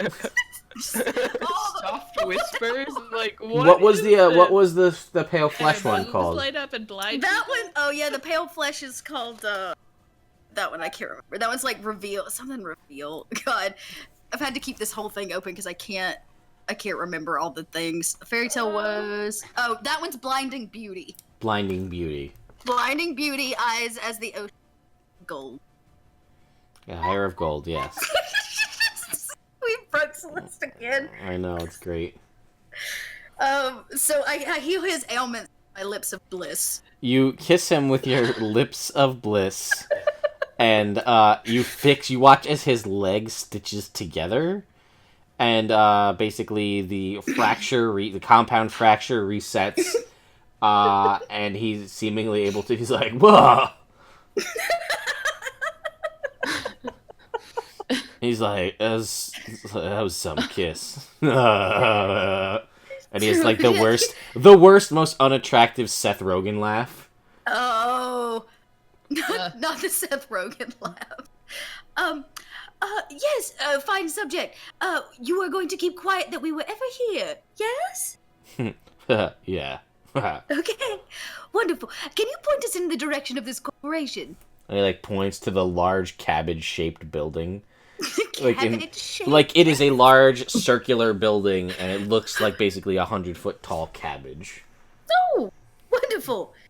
Thank you. Yeah. Okay. I will dump him off on the street and push him I'm gonna away say that. from me Meanwhile, you as didn't hear fast as him, possible. Mm-hmm. but Rurik is trying to address the people, but he's not using his lectern, and he's basically mumbling under his breath. And he's like, "We have defeated the cult. It won't be any more harm to you." But there's like no one listening. Yeah, there's no one around. Like your whole it's just like it's a broken man. Oh. Boy cleric. Yeah. More to do. We broke him. Building. So, should we just walk in the front door? That's what we did last time. You have to knock first. Oh, right. That is what I was told. Right. Thank you, human, for reminding me of etiquette. The gargoyle reminds the princess of etiquette. So, you gotta knock on the door. Well, I say we go knock then. As they're walking towards the door, Rurik is just gonna use thaumaturgy to make the knocking sound. Oh. Yes, that happens. On the door. So we knock on the cabbage door? Yes, and as you do, one of the leaves peels back and reveals a door. Oh. Like, it's very cabbage themed. You realize as you get close, it is not actually made of cabbage. It is just architecture that looks like cabbage, which is arguably worse. Yeah. Because somebody went to the detail, but it smells of cabbage. Like, it is clearly like stone and woodwork, but it has like a perpetual cabbage smell. Steve doesn't People are like messed this. up. Yeah. I'm sorry. I'm sorry, Internet. I did this. This was me. This was you. I did this. Blame it on you. You can. It's my brain that spawned this horrid nightmare of stoner cult leaders and cabbage towns. I just walk in. Is it unlocked? Yeah, I mean, it's like you walk in and there is, it's basically like a large corporate building, right? So you walk in the main entrance and then like there will be staircases away and there'll probably be like a reception desk in front with someone there at the front desk. There's a woman there in a cabbage dress. My goodness, your fashion is green. Salutations. We are looking to speak with the head of the Cabbage Corporation.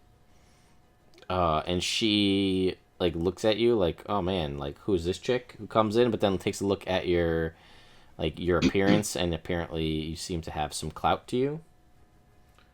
Yes. So she'll be like, let me look at Lord Cabington's schedule, and I will be. And she'll like kind of be like, one moment, please. And she like pulls out like a file and like a calendar file and starts like looking through it to see if she can find she's looking for Lord Cabington's schedule.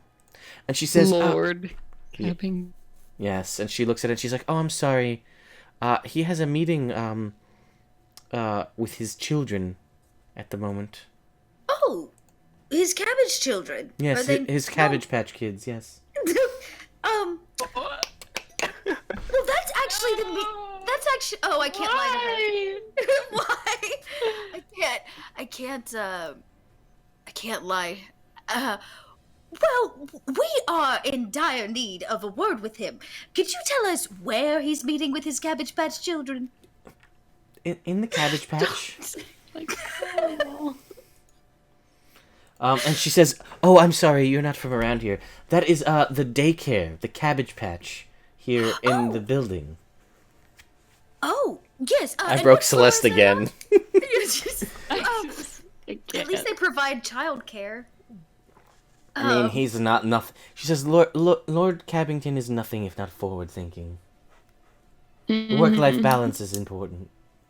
Well, yes. Well, what floor would we find this daycare center on? The third floor. Third floor. Well, thank you for your kindness. And I walk back to the group and I'm like, third floor. He's with his children.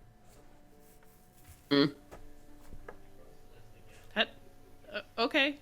Can we see a staircase anywhere? Yeah, you can see like behind, like off, but like it's not directly behind the reception desk, but like off to the side. There's a staircase, like 2 staircases that go up. I start heading towards the staircase with bookshelf. I follow at the back. Okay. I'm not leading Yes. anymore. I'm not leaving. Oh. He's just a broken man. Oh no. We're gonna fix him and bring back his pumpkin needs. All right, so you guys head up the stairs towards Lord Cabington's children, and him as well.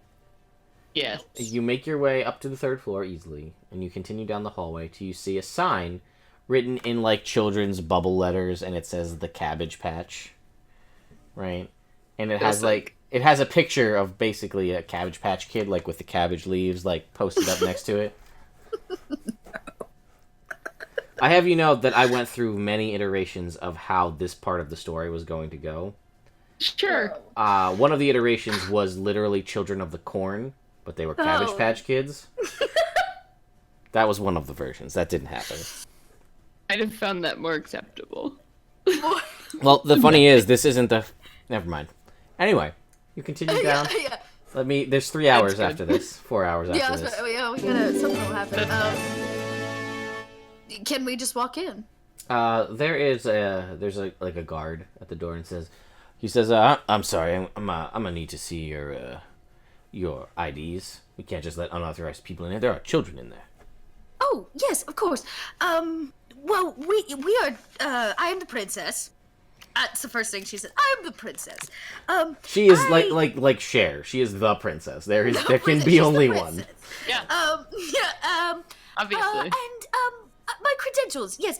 I'm the princess. She says a second time. And he kind of like gives you like a what look as he looks at you, and he says, well, Your Highness, I'm gonna need to see some ID. What if? Yeah. Can I walk up to him and cast banishment on him? Yes. Yes. Well, I was gonna do it, but Oh, she's save a spell slot. apparently Steve has learned from his human friends and his other normal small human behavior.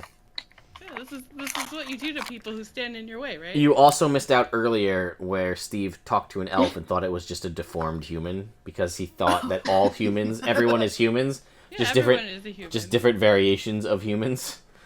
Wow.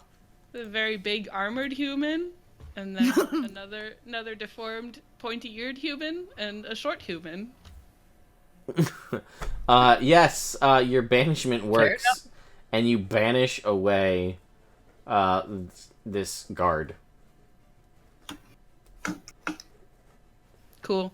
That was brutal, man. He's only gone for a minute, but And I will... Actually, it says on the spell thing, it says if the spell doesn't end, like, before the minute, then he's gone forever. oh well. Let's see what happens. Anyway, you guys head in. I'm gonna take a look at the spell while we're walking here. I will bow and put out my arm and say, "Normal human princess, you may enter." Oh, normal human Steve, you are so kind. Thank you. And the princess enters, I guess, into the daycare. Okay, does everyone follow? Yes. Oh. I have a feeling this is going to go really I bad. return to Bookshelf's hand and grasp it once again.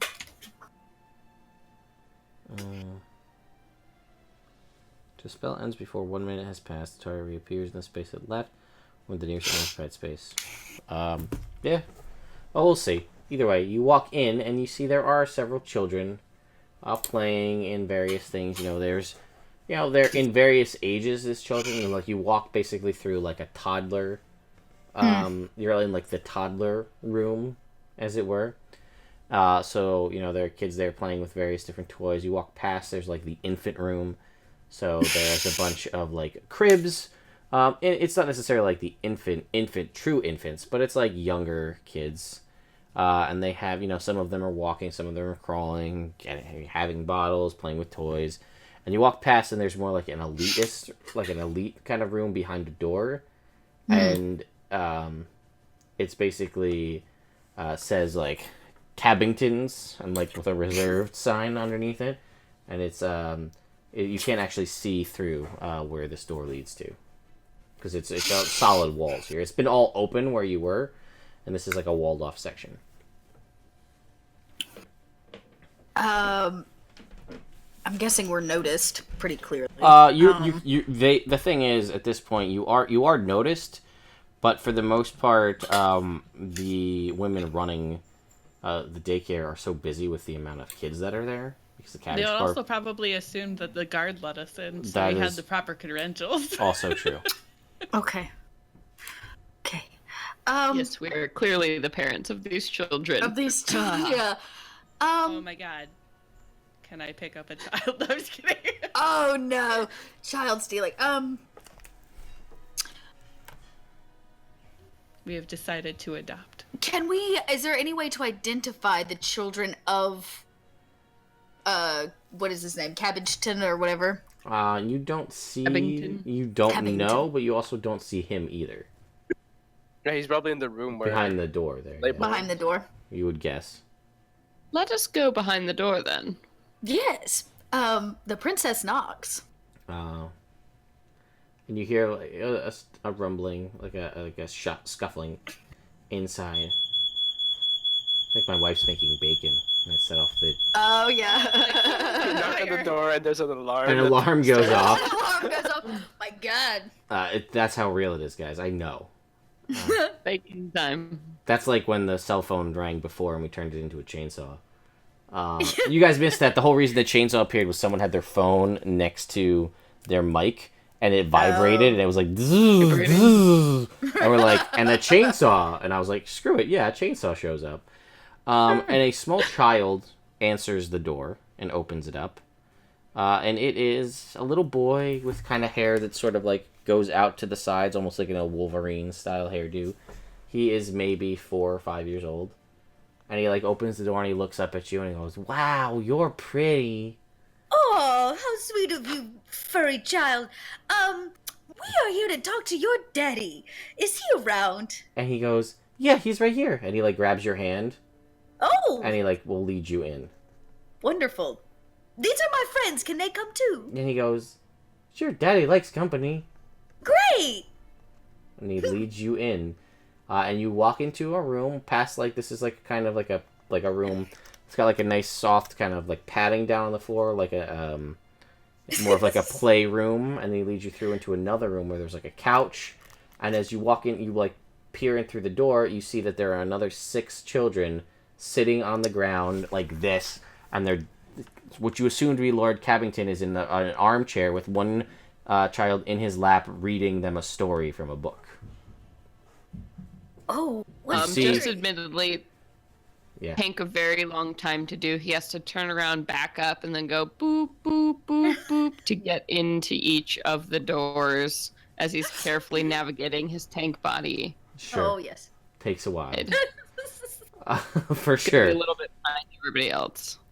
And you notice that apart from this boy, there are another 5 boys and a girl, and the girl is in the lap of Lord Cabbington as he's reading them a story. What story? How long do you creepily listen into the story? I don't know. Creepily enough to at least get a vibe for what he's talking about.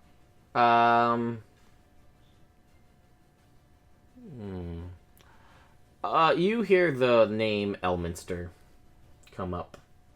Oh, okay. Legendary wizard of the realms. Okay. Oh, excuse me. I don't mean to interrupt your story. But And we you have see, some business. the kind of stops. It breaks. The children's reverie is broken. They all look over their shoulders back at the door. The Lord looks over like the top of the book, and is seemingly upset. And he's like, and he kind of like looks at you and like gestures to the children. He says, "Well, excuse me, madam, but I am with my children." Oh, yes, of course. And we don't mean to interrupt, though we did. We are here to actually talk some business with you. And he goes, "I'm all for talking business, but as I said, I am with my children."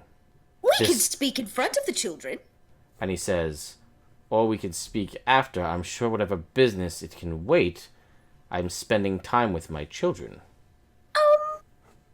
Yes, but see, it actually can't. It has to do with what Jack-o'-lantern, Pumpkin King, the Pumpkin King.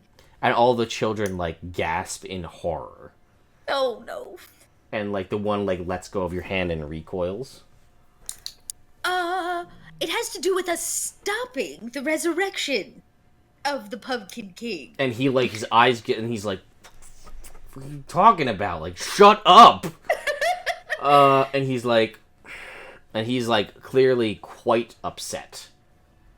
And he kind of like calls in all of his children, all 7 of his children in close, and he like whispers something to them. No. And he sends them off, and he shuts he puts a bookmark in the storybook that he was reading, and he shuts the book. Yes? Can I use my helm of telepathy to see what he is thinking? Sure.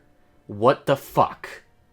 Who comes into someone's when they're with their children and starts talking about horrible things in front of children? Like, what the fuck? I'm a busy businessman. I don't get a lot of time with my children. I don't get as much as I'd like. And I set aside time every day so I can try to be a good father. And somebody comes in here talking about business and then starts bringing up one of the greatest travesties of the realms. What the actual fuck? That is what you glean from the helm of telepathy. Can I then concentrate and try to cast suggestion on him using my helm of telepathy? You can try. Sure. It's a DC 13. DC 13. I think it's wisdom. Yeah, he gets a 4. Oh. So you cast suggestion. What's your suggestion, Steve? I would like to suggest that this is what normal human friends do, and that he should feel like we're normal human friends and therefore talk to us and not be so mad. He will still... It's a very long suggestion. He will talk to you, and he'll be like, well... He kind of looks at all of you as the suggestion takes hold. And he says, Well, he goes... And he looks to Penelope and he goes, no offense, but you're a real shitty friend. Oh, I've never had friends before. And he goes, I get why. Oh, thank you. It wasn't She a compliment, but okay. He says, well, for someone, let me tell you something about friends. They don't interrupt people when they're with their children. But you seem like you want to talk. While I'm not happy about it, I feel compelled as though I should. Yes. And, like, the mad countenance doesn't leave, and while he is compelled to talk to you, he does not have to be happy about it. Oh, okay. Well, she smiles the whole time. I'm sure she does. and she says, Rurik, would you come talk about this, skeleton king, or pumpkin king situation? You know more than I. Oh yeah, he comes up and he's still mumbling. And he's like, yeah, the cult of the gourd, they were in your town. We murdered them. They're evil. He says, And why did we murder them? Because they sorry. Because they wanted to resurrect Gordon. The Pumpkin King. The pumpkin king. And he says, oh, but you murdered them, so it's done. Yes, but... We have a suggestion. Yes. Alright. You see, there's a lot of imbalance in the kingdom right now, with only gourds and no pumpkins, which is what's causing them to rise. Well, it's no gourds, no it's only cabbages. No only cabbages. Right. right. There's no gourds whatsoever, including pumpkins, and only cabbages. And see, we feel that we need to rebalance the vegetable scale in the kingdom by bringing back pumpkins and gourds. But the only way to do that is to rid everybody of cabbages. And he says, I'm gonna give you some friendly advice. It makes no sense. He says, well, that just sounds dumb. He goes, I have built my livelihood and have created countless jobs, employment opportunities, and brought so much commerce to the realms with my cabbages. You are telling me that this whole thing started because of a resurrection cult here in my town, which, sure, maybe that happened, but you said you killed all of them, so that threat has been put down. So there is no reason to do this if all of them are handled. In 5 years, this is the first we're really hearing of this, and you're telling me you destroyed them all. Oh. Seems good to me, there right? There is a reason. Okay, I'm listening. The pumpkins are gone, and there's only cabbages. It's not fair. And he goes, fair to who? To everyone. He goes, I mean, I'm fine with it. You don't like a good, pumpkin pie? He goes, nah, I never really liked it, because one time my mom accidentally gave me a sweet potato pie and said it was a pumpkin pie, and it just turned me off the whole time. Oh, okay, It's not the same, and that just really it ruined it all for me. Well, what if I True can't, story, 'cause there happened to are me. Anyway. True story. I used to love pumpkin pie, and my mom bought a sweet potato pie by accident, and I ate it. I don't eat pumpkin pie anymore. It just really turned me off. I love sweet potato pie. Oh, God, you're so gross. Anyway. So good. So, I have a question, Mr. Regarding what would it cost to buy out the Cabbage Corporation? And he just chuckles. No. And he says, he goes, a lot. I can see you're a lady of standing. But, I mean, we got shareholders. It's a whole big thing, right? Right. We're diversified. Rurik is gonna cast banishment on him, but then, just so like he goes to another plane, and then a few seconds later he's gonna come back. Mm-hmm. Okay. And then when he's back, I'm like, I can make this permanent. Listen to the lady. The children in the room scream as you banish their father from their presence, because they are still there, just playing in the corner. It's okay. It's just hide and seek. No, I can't lie. You can't lie. He is hiding, though. It's okay. He'll be fine. I'm not sure if that's a lie. It's to her reality of the. Technically, it will be because he's only been sent to a harmless plane. Okay. Well, a few seconds. What was your DC? It's 18. Yeah, he's... Actually, no, he'll make it, because he does have a +2 charisma, because he's got to be somewhat charismatic to be this good of a businessman. So you try to banish him, and he resists the spell. So actually, the children don't scream. Let me revert that. But I will now remind you that the children are in the room. And he sees that you attempt to cast a spell on him, and I'm not sure if that breaks the suggestion.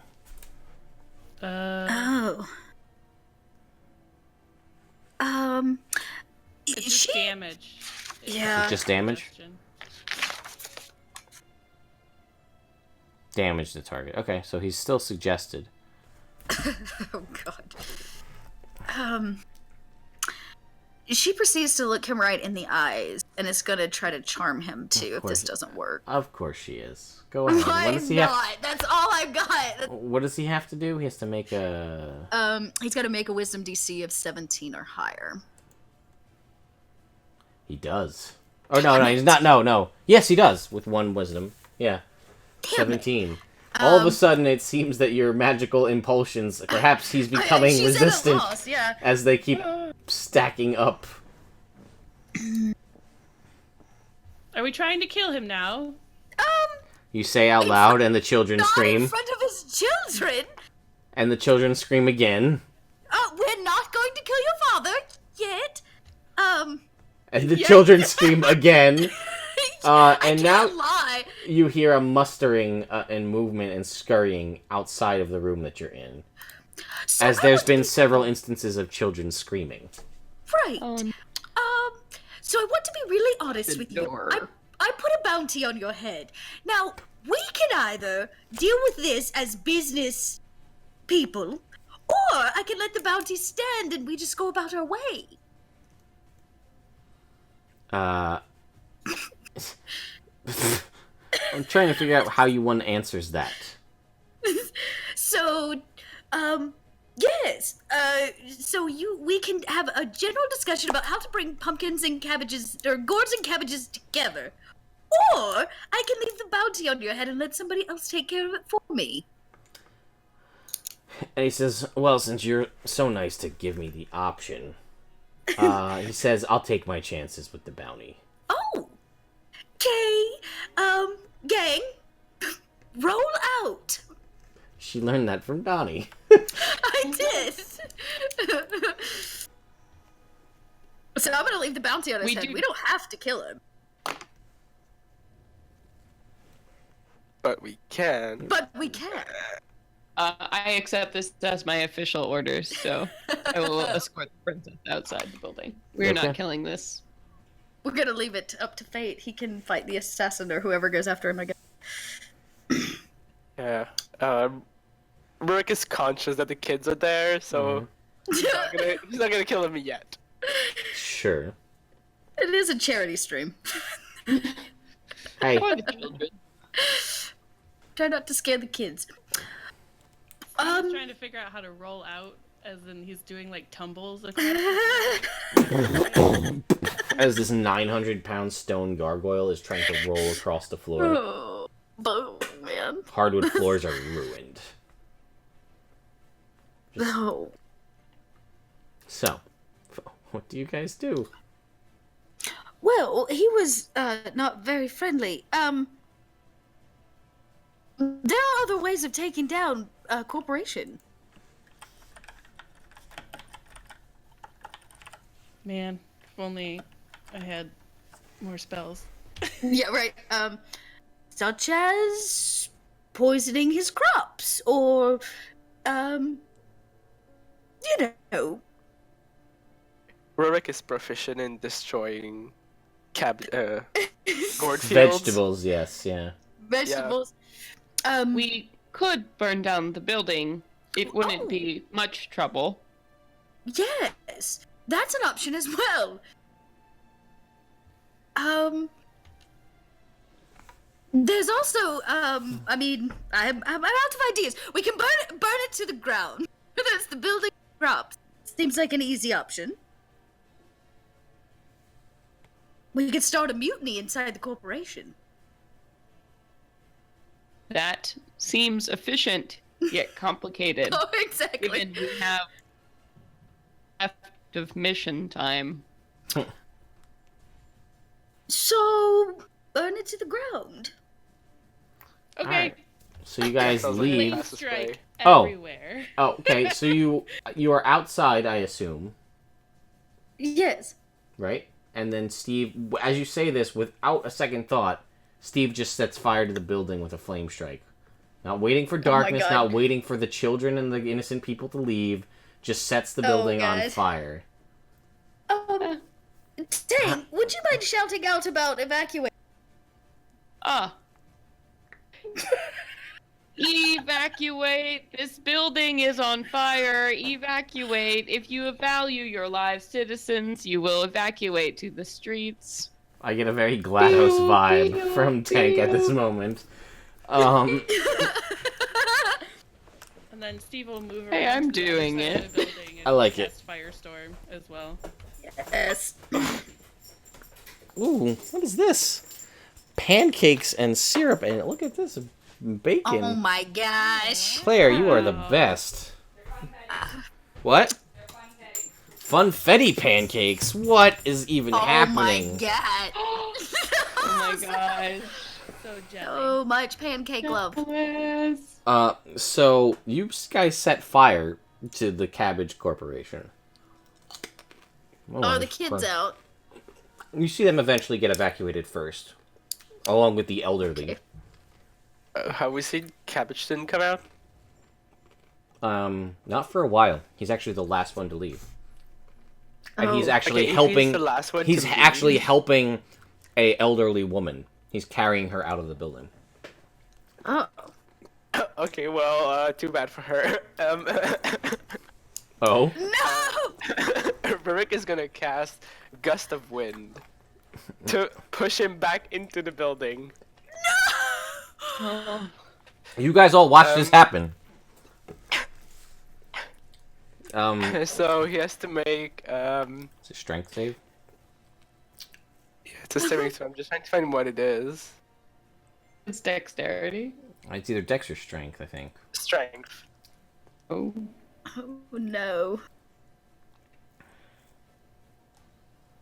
Rolling the dice slowly. Ooh. What's the DC? 18. Who's good?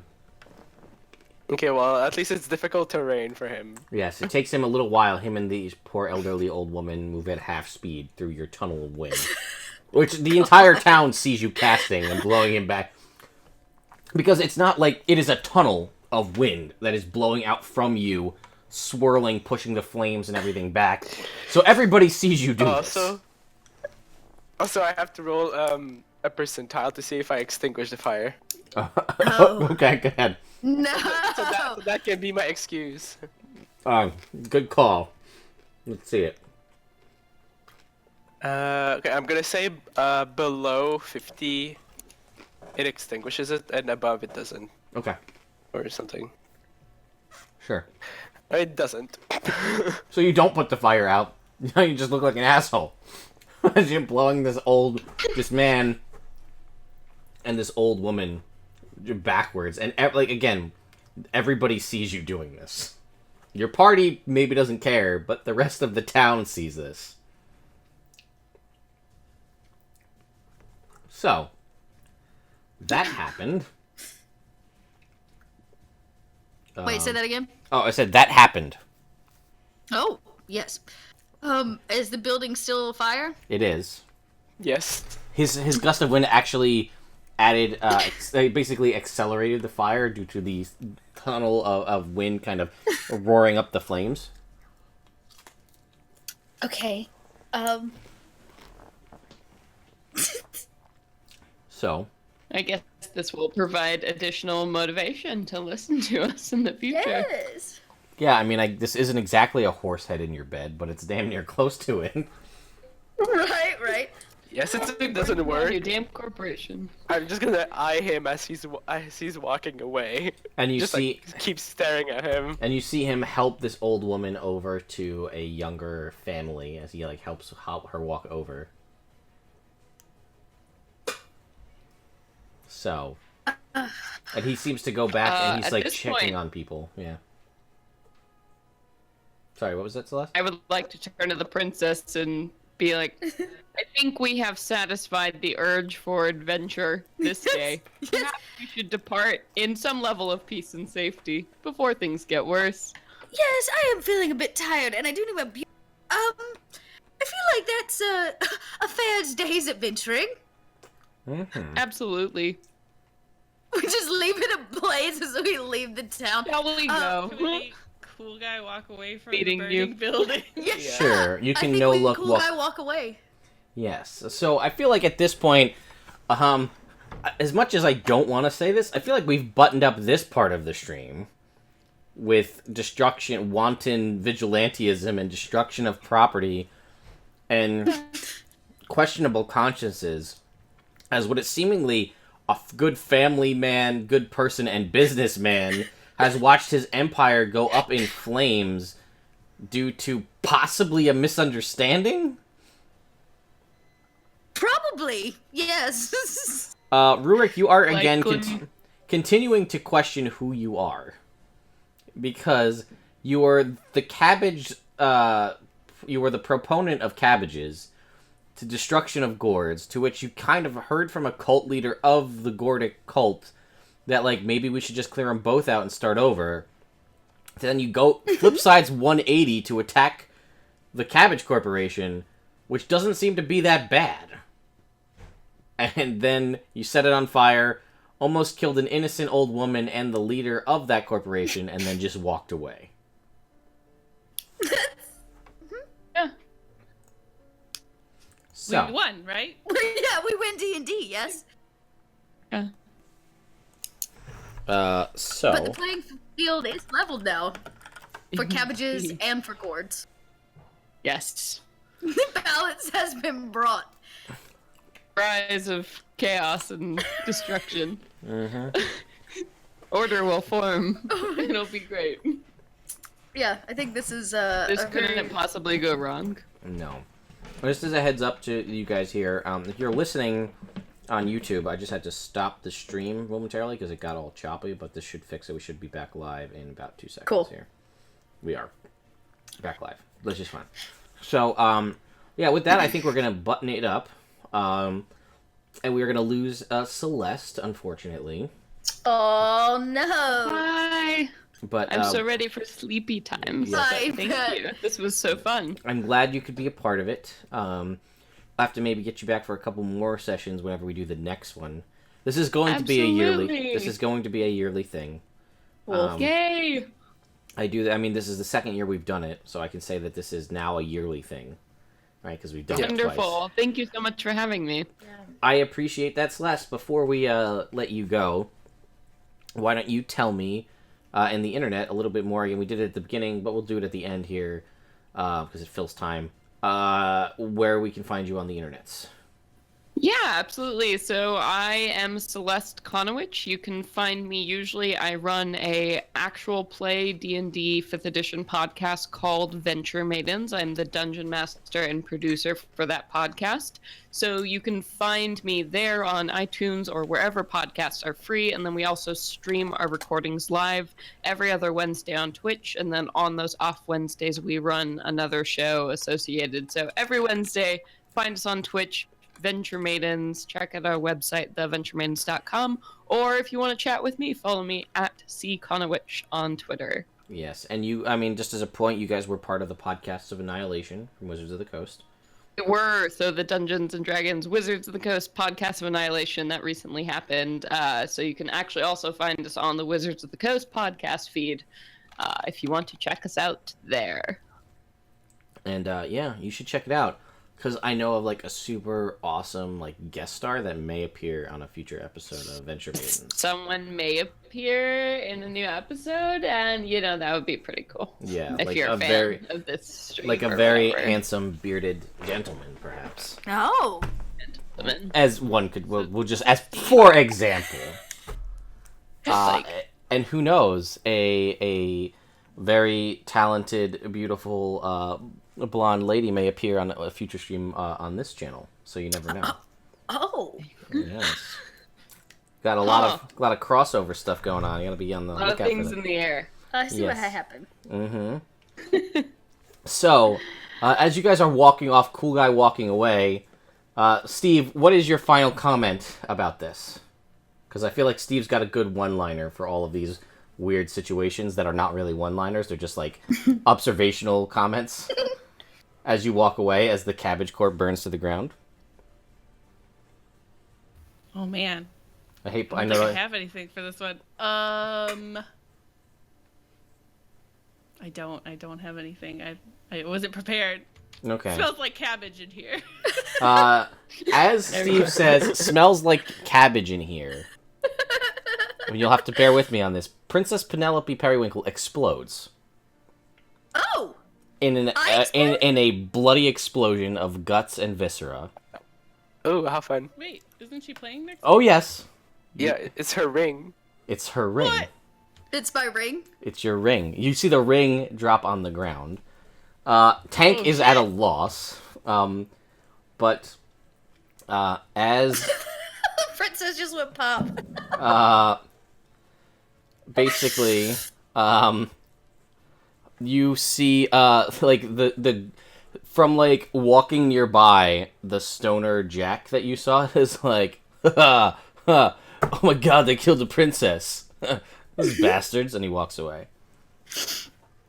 And we will end this session, and we gotta get Celeste to jump off, and we gotta get Rem to jump in. Celeste, you'll have to hang around till this next session starts if you want to see what happens. I probably won't. I'll watch it later. But what the hell, my princess? You'll see. Just wait. Well, thank you, everyone, for having me. Yes, thank you, Celeste, for being here. We greatly appreciate it. Yes. Of course. You're the best, Ted. Oh, Keep it up. Thank Only you. 3 more hours. Yeah, we're getting there. The last few hours here. So. Everybody. Bye.